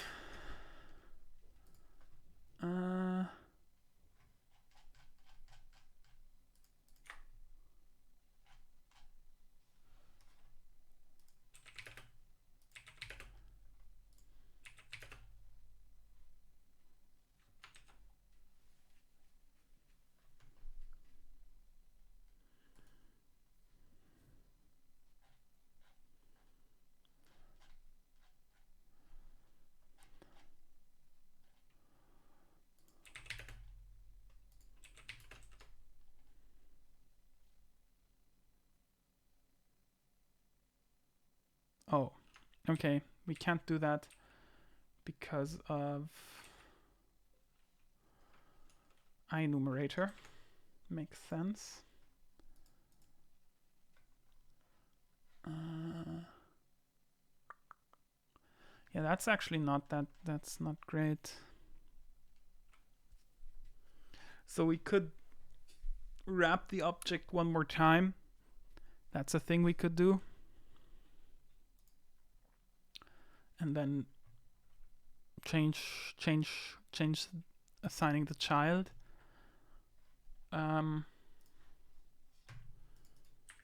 So we don't actually pass the game screen, but a scene loading data or something. Scene loading info. This also needs to like. Oh! Okay, never mind, people. Okay, so one, I completely misinterpreted this. I thought this was the for the loading screen, but loading screen data is that variable, which makes sense. So actually what we can do is in the Fireside screen initializer, in here we can check for load info dot previous screen type, or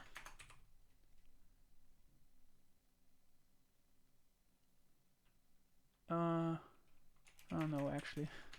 Okay, next screen type is not set in here.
Yeah, I think we need a bit of a different approach. Because we're fighting against our architecture right now. So this is fine. I definitely want to be able to pass in the previous the target screen type in our scene loading data. So in our scene loading info. So current active screen, target screen type. That's fine. But people, we want to handle it differently in the Fireside screen initializer.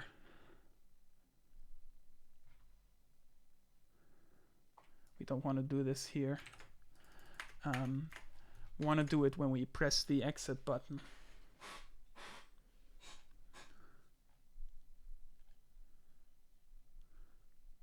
Yeah, here we want to say this. We don't need to redirect then, because we can just say load this screen here if we don't have any soul energy anymore, and if we end the run, then we want to say game manager load screen, and we want to load the house. So house, like this. This makes a lot more sense because, well, that's exactly what we want to do. We want to load the house. We don't want to load the map or start loading the map and then sort of redirect in some weird way while loading the map. We want to actually just load the house. If we don't have any soul energy left when we go to bed. And we know we go to bed when we click the go to bed button. So yeah, that makes more sense. So let's try again.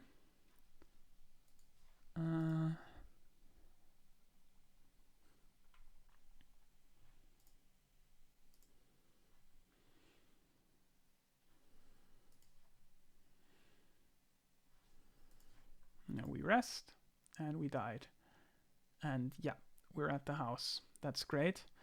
We still got a null ref and game manager 270. We probably want to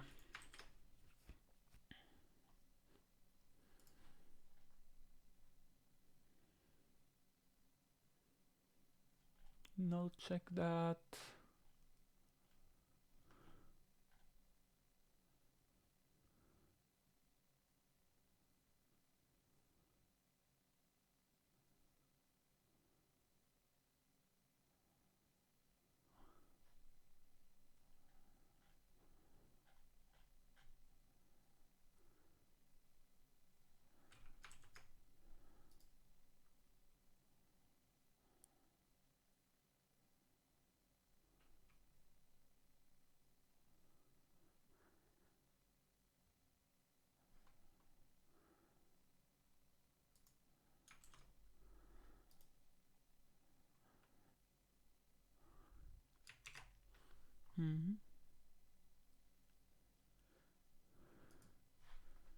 So one more time.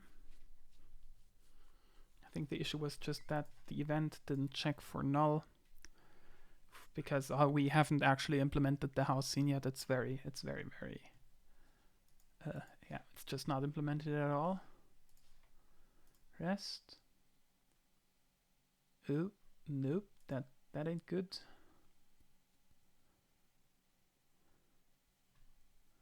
Okay.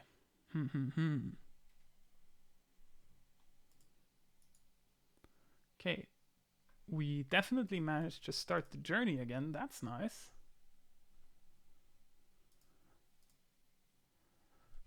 Sort of looping.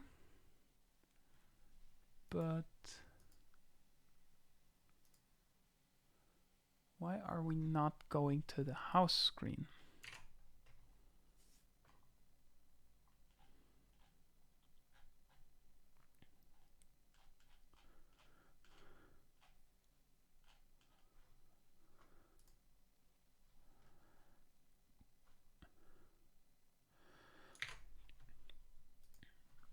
Not by any chance because our screens are not defined correctly, right?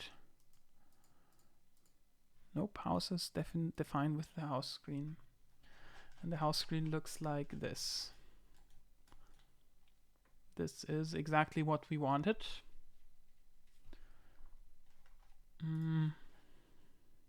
Does have a world UI camera and everything. So that's not the problem.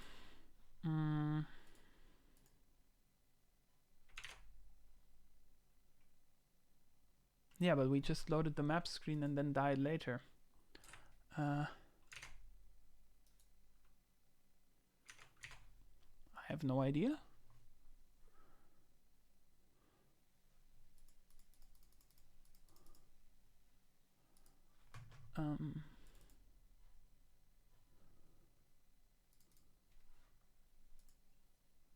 Because I think one time we actually did load the house screen and it bugged out somehow.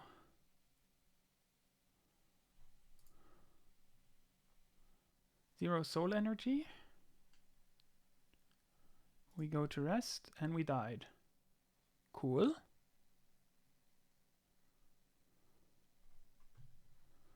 And we definitely loaded the house screen. That's great. No physics raycaster in the scene.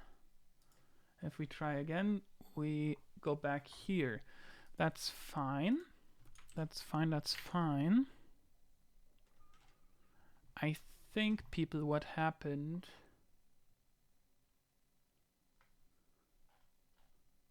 No, I don't actually know what happened. Why did we not load the house screen one time?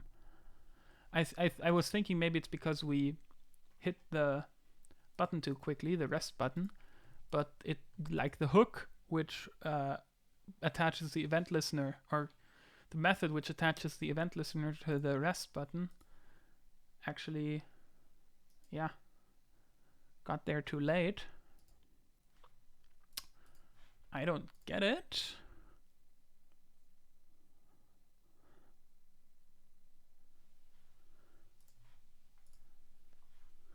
Gonna try and just press it as fast as possible. Goodbye. Yeah, see, nothing happens, and now we load the house exactly as we wanted to. If we go back here, we can start again, and now there was no physics raycaster in the scene we loaded. Interesting. Okay, I think that's just the log, right? Yeah.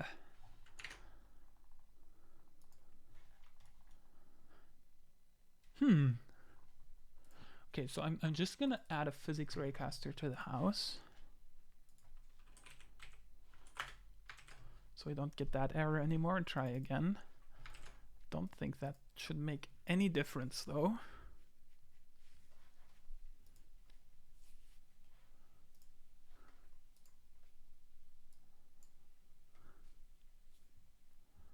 Go here. Can't rest yet. Now we can rest. We died. And we try again. We're here again. And we cannot move.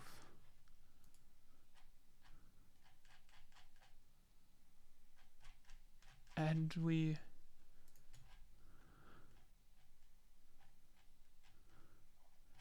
could not spawn all of the clickable goodies, which makes sense. We cannot move. Why can't we move? Probably because something doesn't get initialized correctly.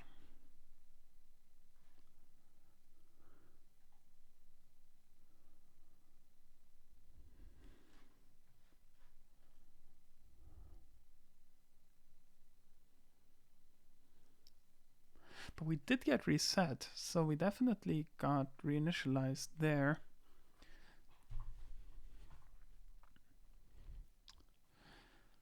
Okay, so like one thing I want to do before, because that didn't work, so I wanna the UI I want to put the loading screen below everything else. Wait.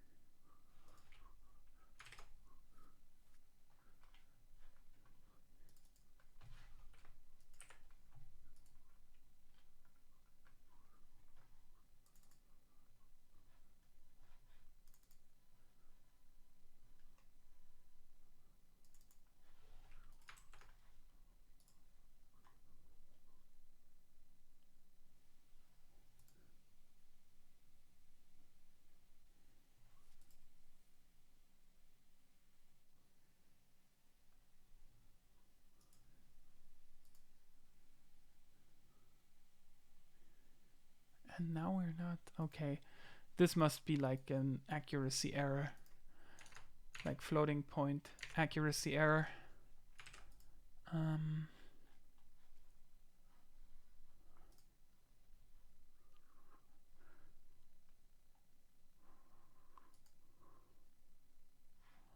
So in the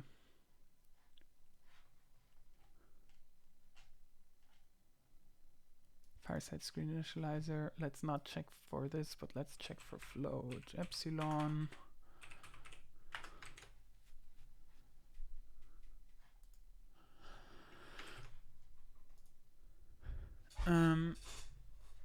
So now at least that shouldn't happen anymore.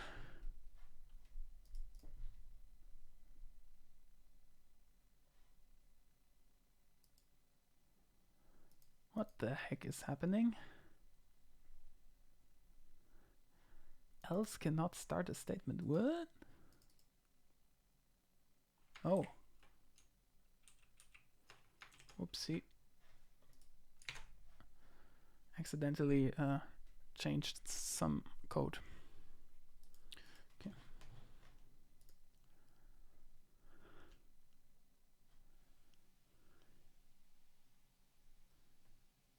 Did not have enough capacities to spawn all clickable goodies. That's fine. Okay.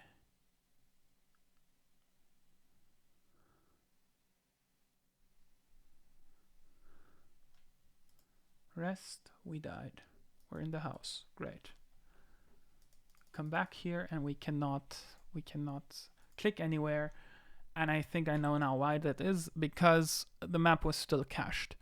So basically, that's an issue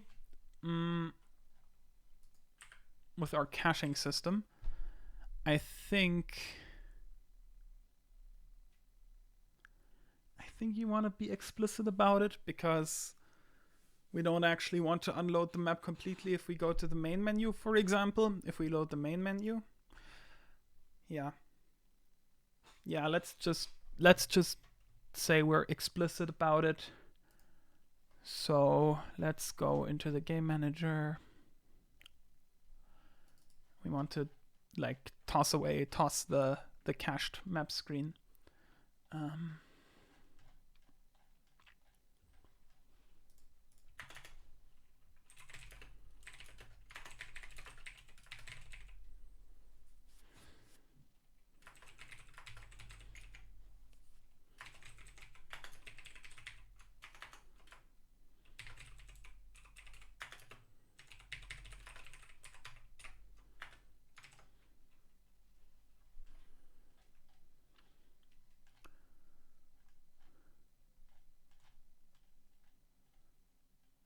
So what was the dictionary?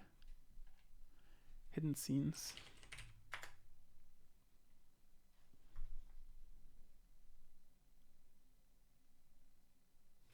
String scene, okay.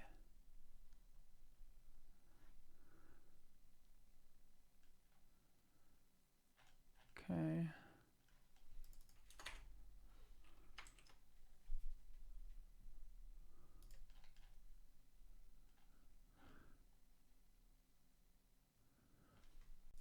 Why is this indexed with a string? I don't know. Let's refactor it.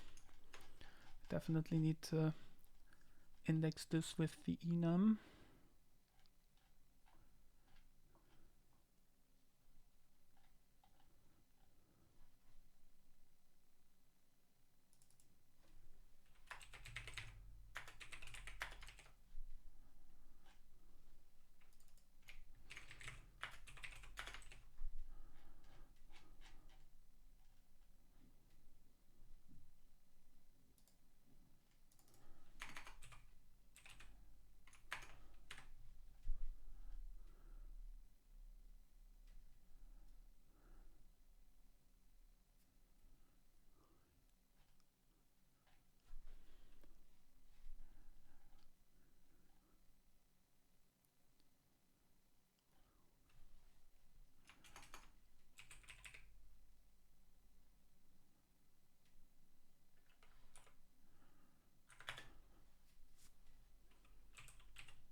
So like so.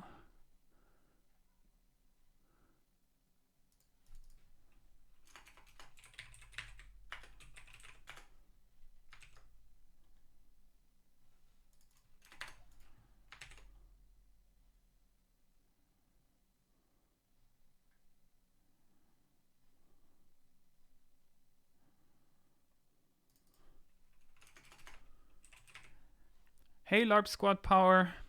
LARP squad owner, sorry. Hey LARP squad owner. What's up? Do you own a LARP squad? Probably, because your name is...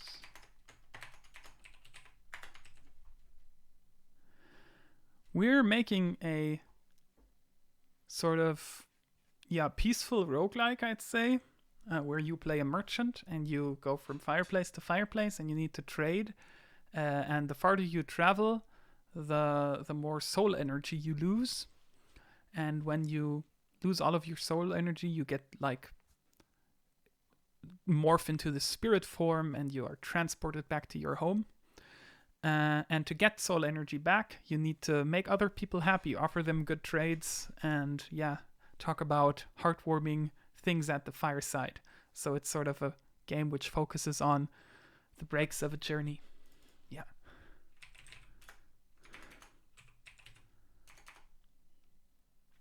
Yeah, I mean, we started prototype development in mid-April, so we've been going for about a month now with prototype development. Before that was sort of pre-production for anyone who's been watching for longer, and it's going good. Like we're building the systems now. Want to do a playtest sometime in June, and can't wait to actually give it to some of you guys to test this game.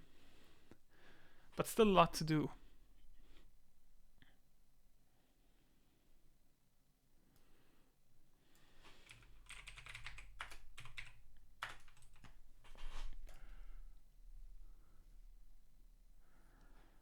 Is it going to cost money? Yes.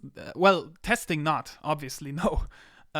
We would be very grateful if you can help us with testing without, like, taking money, without us paying you.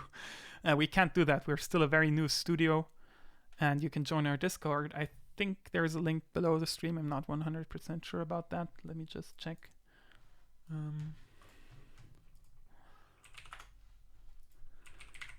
We're not doing early access or anything like that. Okay, let me just go to the channel. Oh, it's actually not there. I will put a link to our Discord server there right now. Give me a second. Then you can join the Discord.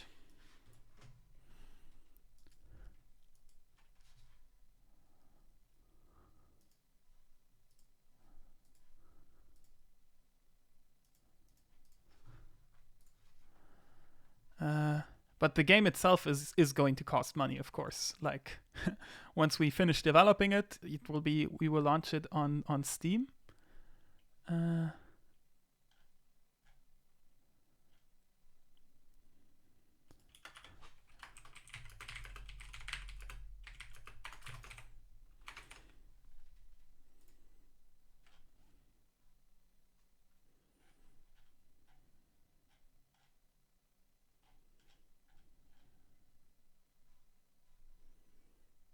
Okay, so I added our Discord link to the stream, I think.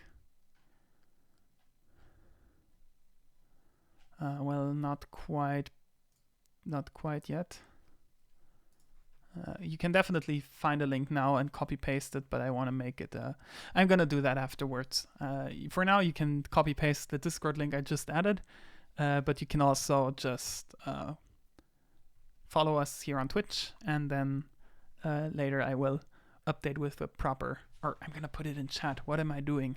Here, check it out. This is our Discord server. This is our Discord server. Join it. Okay. And yeah, right now we were... Cool. Right now we are...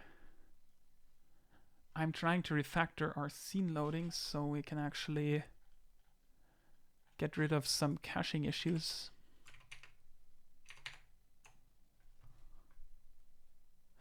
I'm Paul. The guy, the guy who's got the Emergo Entertainment URL below his name.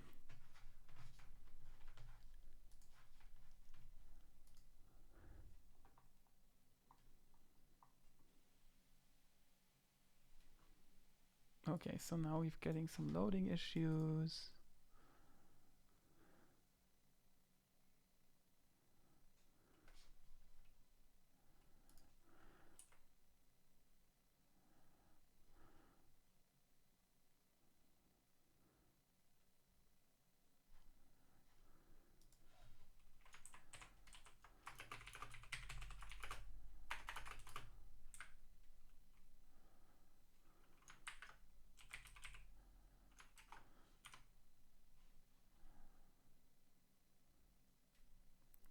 Thank you.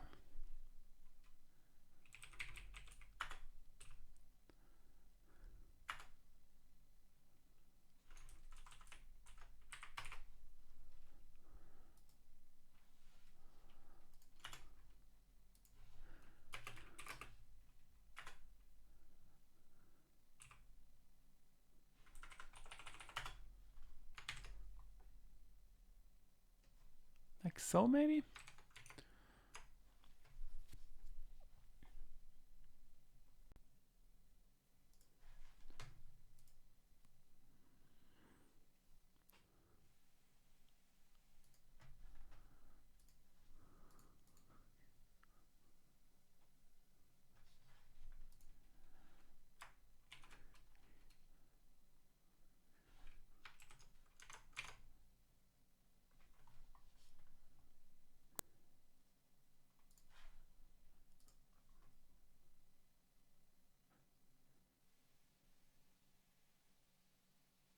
Okay, now we're spawning everything correctly again.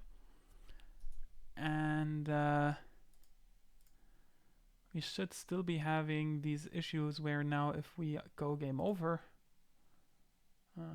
we didn't actually go game over again.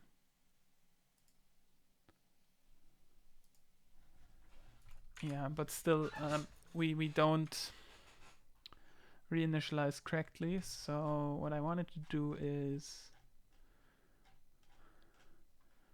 I wanted to implement a method.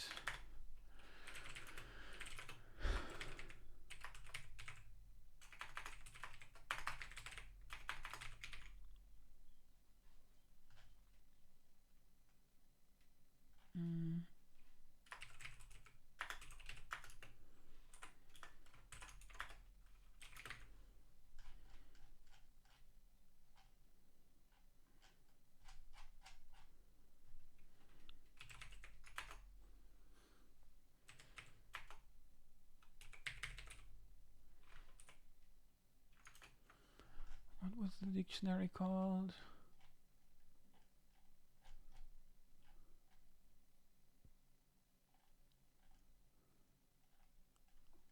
Hidden screens.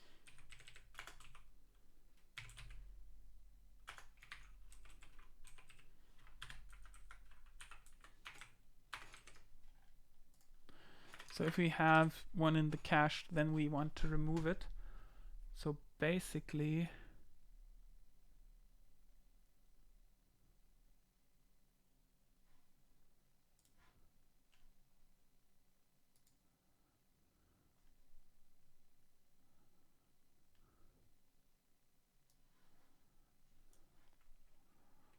like so.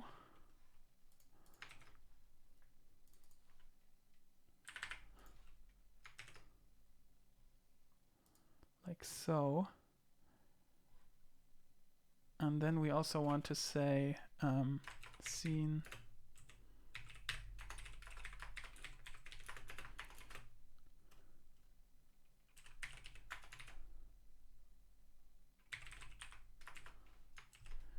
here, and then unload that.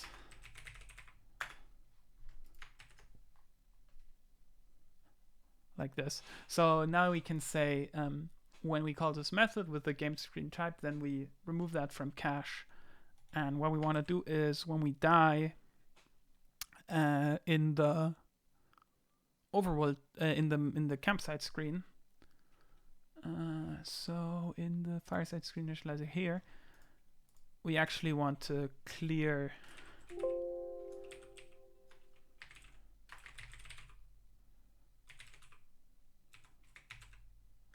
the scene cache for the map, because we are actually, we probably don't even want to do this here, but this is also another one of those issues where, you know, technically you would do it in end run. That's what I was just thinking, that we do it here because this is where we reset our model, but it doesn't really have anything to do with the model. So I think I'm gonna just do it here. And yeah, let's just go here and make this method static and do the mapping here.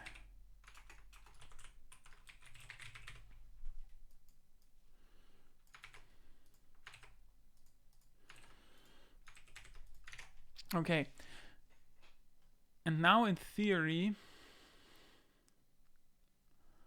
when we go from our map screen to the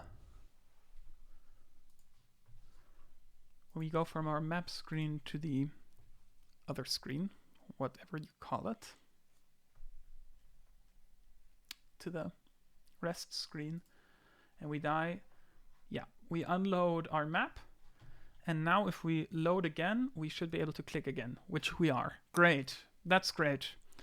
That's perfect. Exactly what we wanted.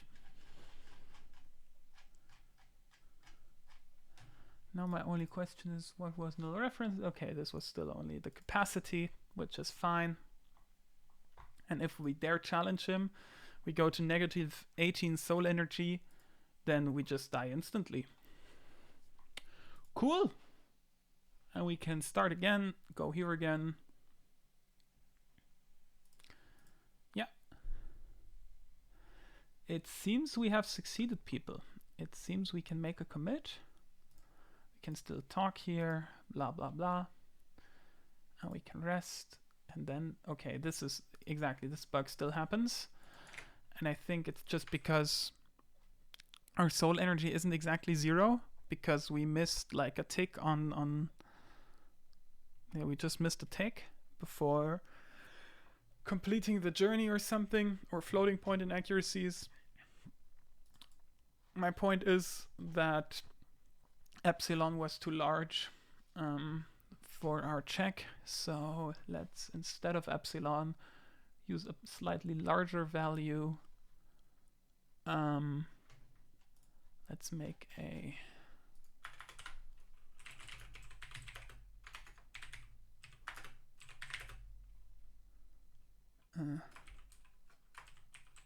make our own epsilon with 0.001.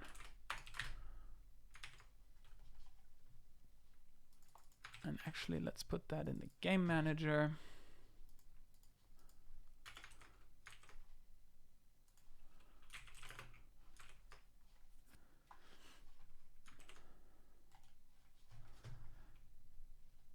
And let's just, in our Fireside screen initializer, instead of checking against flow.epsilon, let's check against game manager epsilon. So now I think this should be large enough that we do not get this issue anymore, where we haven't lost enough soul energy for it to actually matter, but we shall see.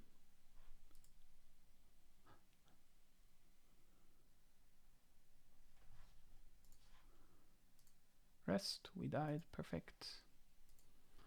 Let's go there again.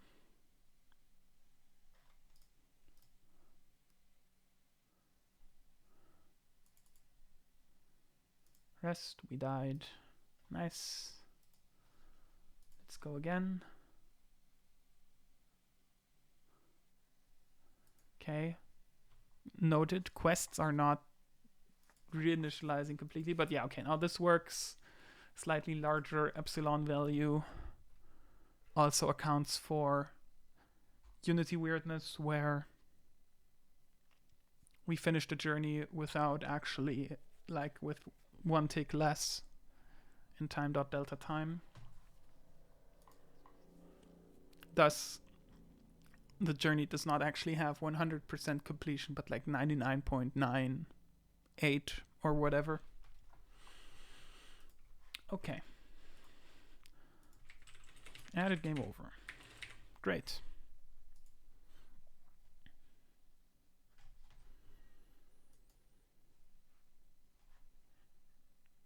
Yeah, so that's pretty cool. We added game over to our game, and we can trigger it on both, like, according to the things we set in here. And we can start the game again after we died. So now the question is, what shall we do now? Chat, are you here? Are you with me? Are you with me? Like, technically we stream until 6:30, like that's the plan. But I've reached a point now where we could also stop right now, and we already managed to do quite a lot today. Nice, Ellie. So my question to you would be, do you have any questions? Do you have any interesting suggestions maybe we could implement still, which aren't like an entirely new system? And to you YouTube folks, this is the advantage of being in stream. You can do this stuff, but let's see if stream chat actually wants to. Because right now it's awfully quiet, which tells me I can stop, which is fine. It's perfectly fine. I'm playing Dungeons and Dragons later, and yeah, get some rest before that since I'm GMing.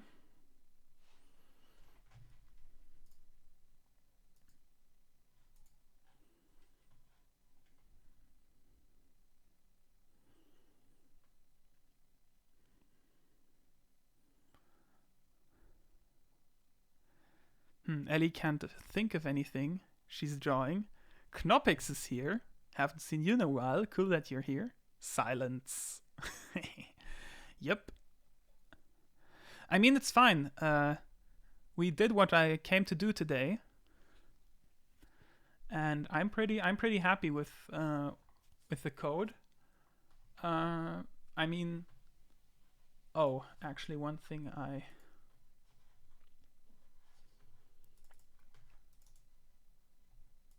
which we did incorrectly was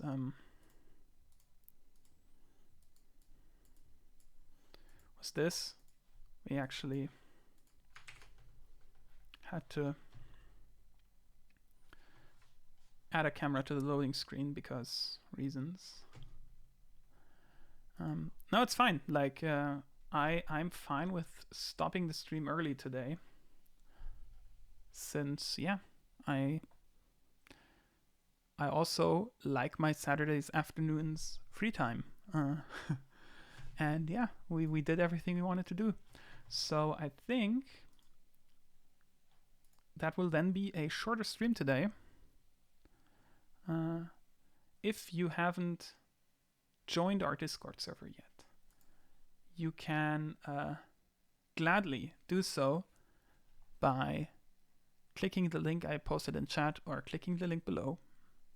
If you haven't subscribed to our YouTube channel yet, you can do that too, or follow us on Twitter at Emergo Emergo It's Emergo Entertainment in short. And yeah, it's going good. It's going quite well. I think next week we might actually do some game design instead of programming, so that could be interesting. Actually balancing some items, integrating some content maybe. Sort of depends on what we like get done during the week, but that could be cool. And yeah, thanks for watching, everyone, and I will see you next time. I got raided from a very nice fellow streamer by Professional Grade Beginner, so I think we can also go and raid someone.